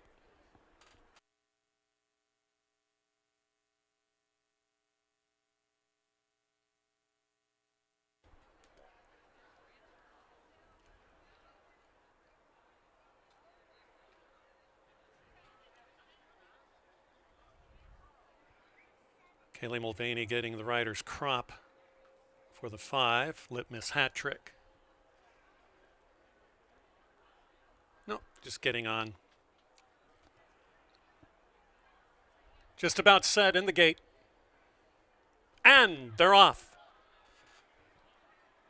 Really good break for Too Much Tuesday. Got the jump. Here comes Mama's Memories to contest. Wildcat Bobby is gaining. On the far outside comes Hot Dance, is now challenging for the lead. Back in 5th is one of the 2 grays, Chance Taker. Rail Committed. On the outside of that comes Jetpack, wider to Can 2. And Litmus Hat Trick is the last one away, trailing by 9 lengths. They just about turn left now. New leader, Hot Dance, takes over proceedings, and here comes Wildcat Bobby on the charge, dropping off as Too Much Tuesday is gone. Here comes both Mama's Memories and Can 2 running as a team. Moving up well from the far outside, latently is Jetpack. Nothing left right there for Litmus Hat Trick, who's gaining ever so slightly, and into the bridle comes Chance Taker. As they scoot on in past the 330 along the rail, it's Hot Dance to take command. On the middle of the track, Mama's Memories. Right between is Wildcat Bobby at lofty odds. Down the center of the track comes the late running Can 2. New leader, Mama's Memories at 4-1 will win. Wildcat Bobby a very good second. Then it was Hot Dance third, and Can 2 rounds out the super.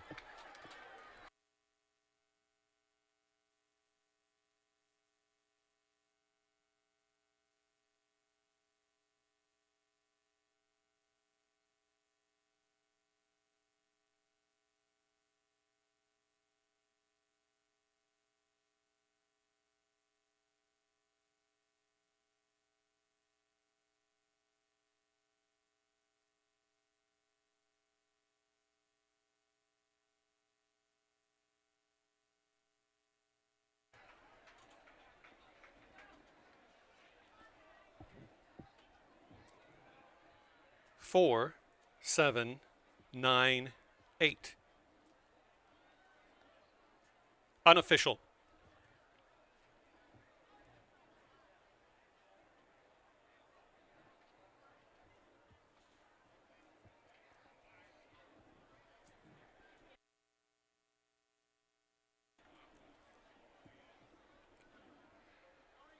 $4-1 over 6-1, over 3-1, over 32-1.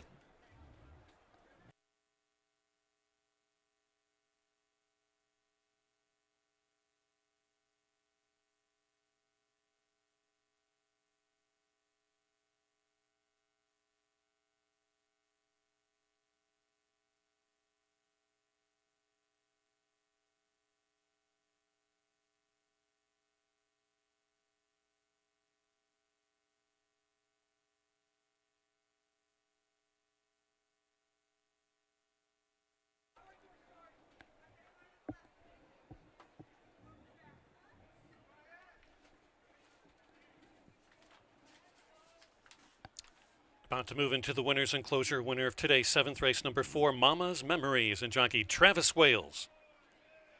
Co-owned by Steve Manley, Mike Piazza Racing Stable. Steve Manley, the trainer. Mama's Memories, a 4-year-old daughter of Galib, out of the flashy bull mare Rhodium.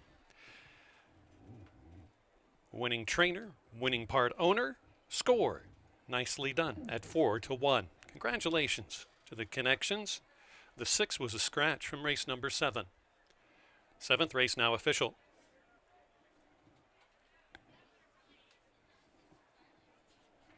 In the 8th and final race, scratched the 6 Lucky Boss and the 4 Wicked Sky.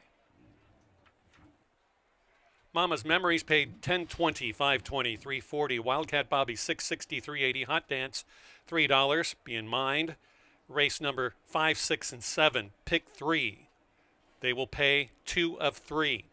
The dollar exacta for race 7, $35.90. Trifecta, $84.95. Again, the pick 3 for races 5, 6, and 7. 2 of 3 for $31. More rounding out here. The daily double for races 6 and 7, $112.10. 10-cent superfecta in race 7, $209.91. 8th and final race is all we have. We go a mile and a 16th. That comes up the first of 6 Iron Horse Distance Series races will be coming up in 19 minutes.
Welcome back, everybody. 15 minutes to post for race number 8.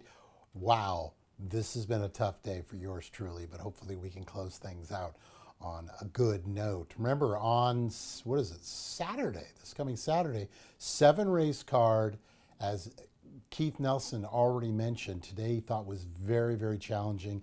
Turned out it was. Guess what? I think it's very challenging also on Saturday. But as horse players, that's kind of what we want, because you get some value that way. Horses are getting ready. This is a 1.16 starter 5,000 to finish up the day. Let's take a look at the runners.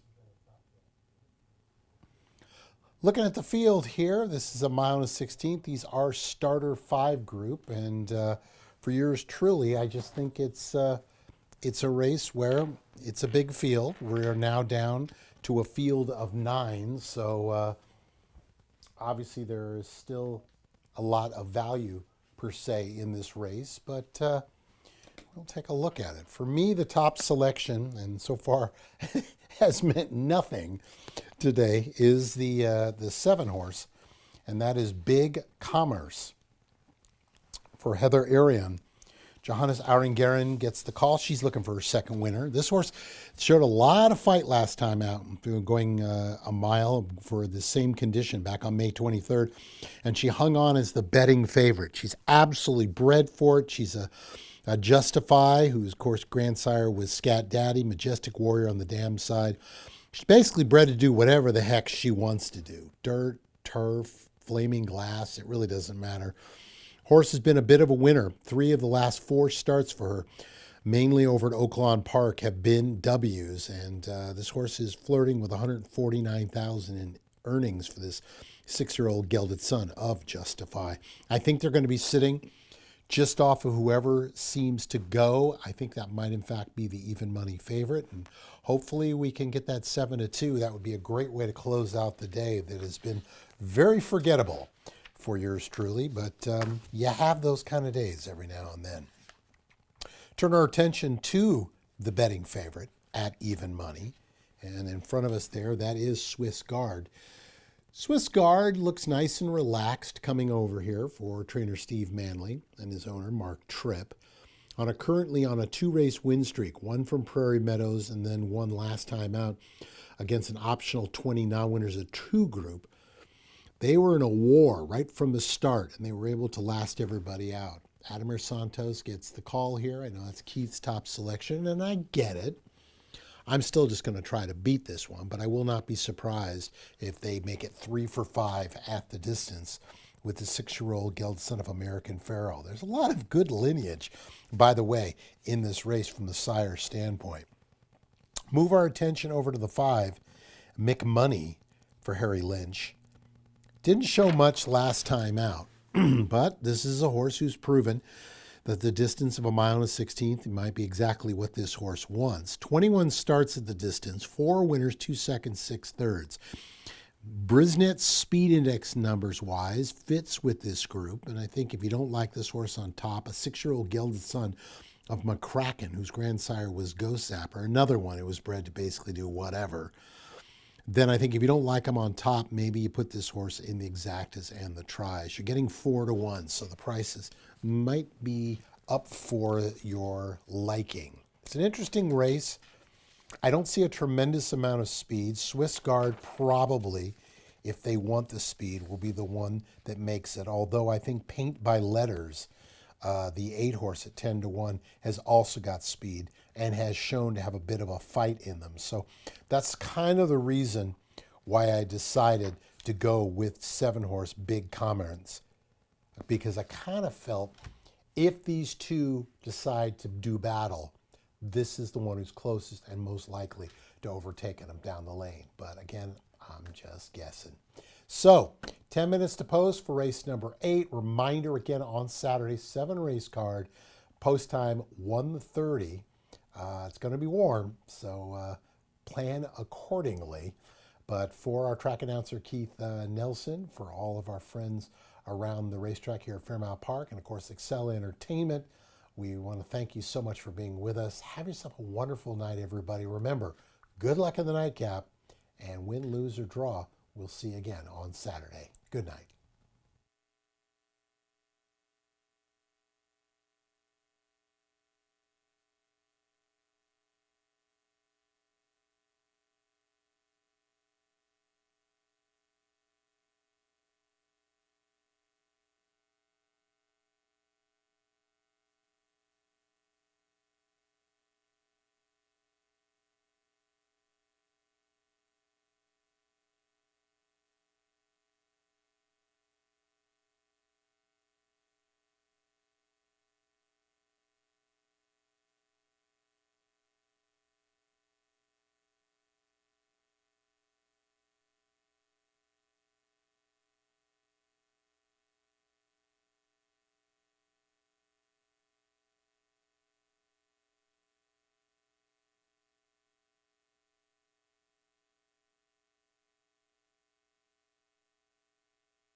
The eighth and final race is a $5,000 starter allowance for those that have started for a claiming price of $5,000 or less from 2024 to thus far in 2026.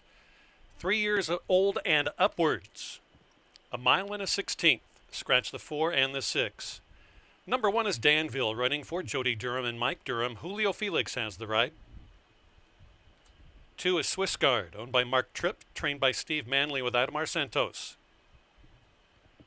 3 is Get Through, Bo Taylor the owner, Lori Plaster's conditions, riding as Corey Orm. The 4 is scratched. 5 runs for Cody Smith the owner, Harry Lynch the trainer, McMoney and Victor Lara. 6 is scratched. Number 7, Big Commerce. Theo Thoroughbreds LLC, Heather Iron the trainer. The rider is Johanna Sarangaren. 8, Paint by Letters, owned by Jason Velasquez, trained by Jessica Jelinski with Frank Reyes aboard. Number 9, Code Runner. Vols Thoroughbreds LLC, Hugo Rodriguez the trainer, riding is Alexander Bendezu. The 10 is Jet Flight, owned by Tracy Dill, trained by Harold Mosier with Javier Tavares. And the 11 for Jody Durham and Mike Durham is Cool Memory and Angel Stanley in the irons. That's your field of 9 going postward. The first of 6 Iron Horse Distance Series races, culminating in the big one, $30,000 at 2 miles and 1/16, October 27th. Our next series race for distance horses will be July 14th at 1 mile and 1/8. Post time for the 8th and last is 6 minutes away.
Still have an extra minute for all wagers in the 8th.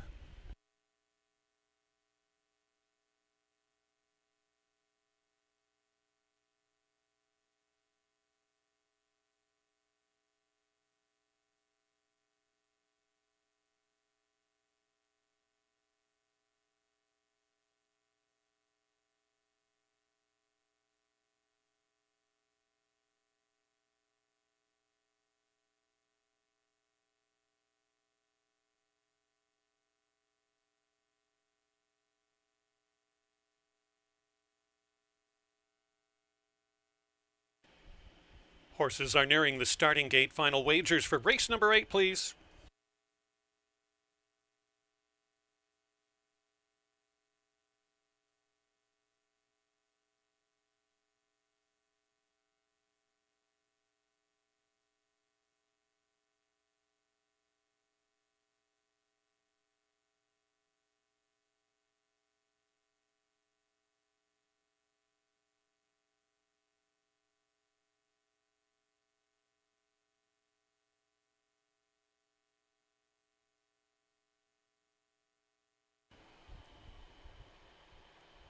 The 8 Paint by Letters moves in, first asking.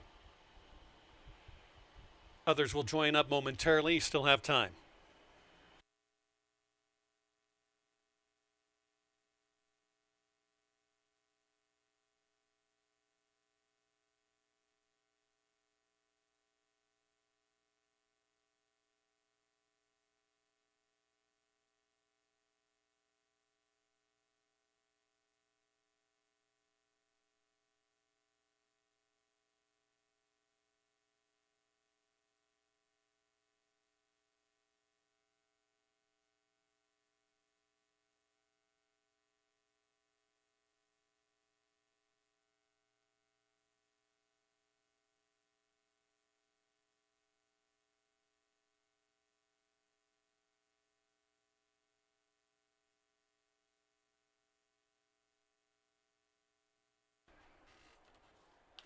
Four more to load.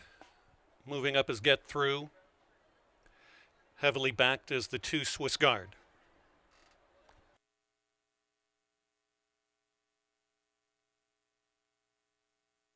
McMoney. Outside Cool Memory. In the gate for the start of the Distance Series.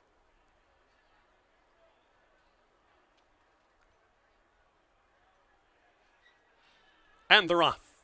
And the opening race of the 2026 Iron Horse Distance Series. Sprinting away from the stalls is Swiss Guard and Cool Memory. These two tear out in tandem.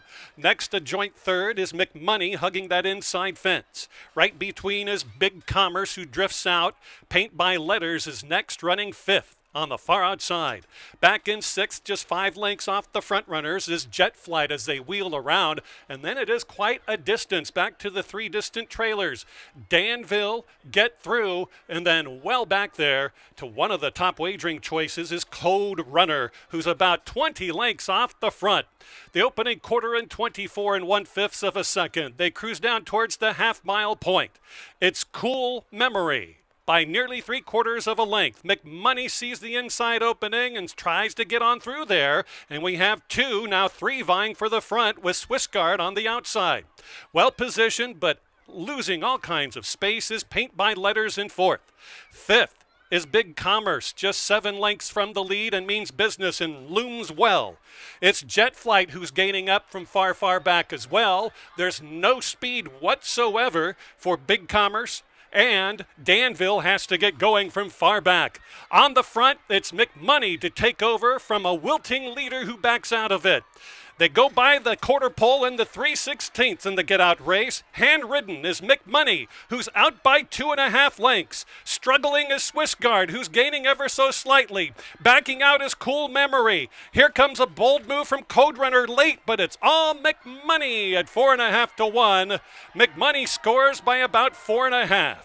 Swiss Guard second, then it was Code Runner and Cool Memory.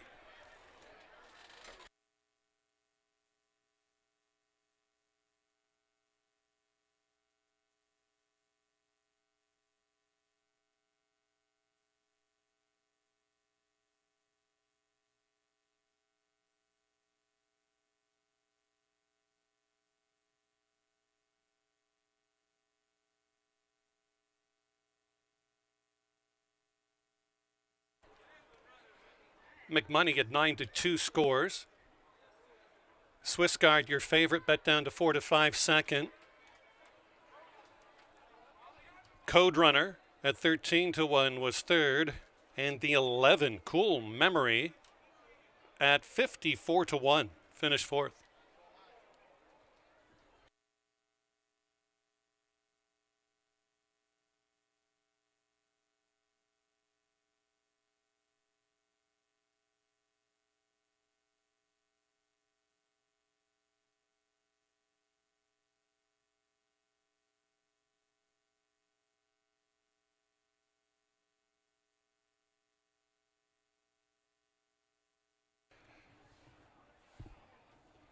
Bettors, make sure that you do not discard your tickets locally.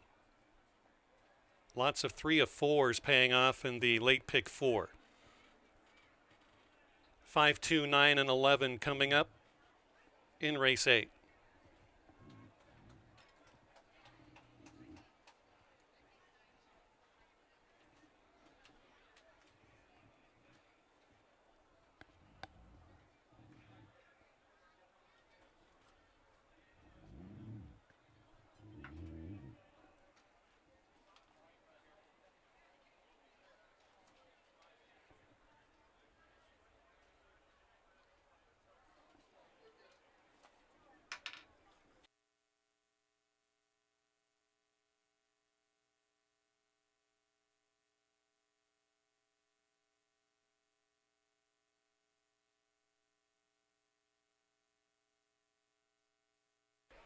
Welcome back to the winner's enclosure. Winner of race number 8, number 5, McMoney, and jockey Victor Lara with a riding double.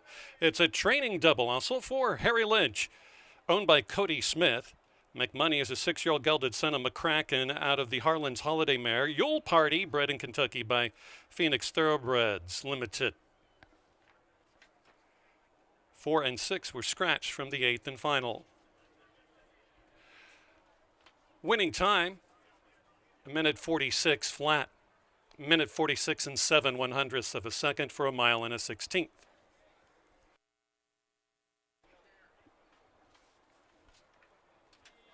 The next Iron Horse Distance Series heat race will be July 14th for a purse of $18,000 at a mile and an 1/8. We also you won't be forgetting the sprinters as well. We'll have the Morning Line I.O. Sprint Series coming up that starts Tuesday, July 21st. More money for Thoroughbred Aftercare. Thank you to the winning connections of McMoney, who paid $11.60, $3.60, $2.60, Swiss Guard $2.60, $2.10, Code Runner $3.60, the Superfecta $112.90, and the late pick 3 outstanding. We'll get back to that. The dollar late pick 4, 3 of 4, $120.70. The late double, $25.30. The late pick 3, 2, 4, and 5 for $925.80. Getting back to the particulars, the trifecta 5, 2, and 9, $41.30. The exacta for $1, $12.10. And so day number 21 draws to a close here. We'll see you back here on Saturday afternoon, the first of 7 races at 1:30.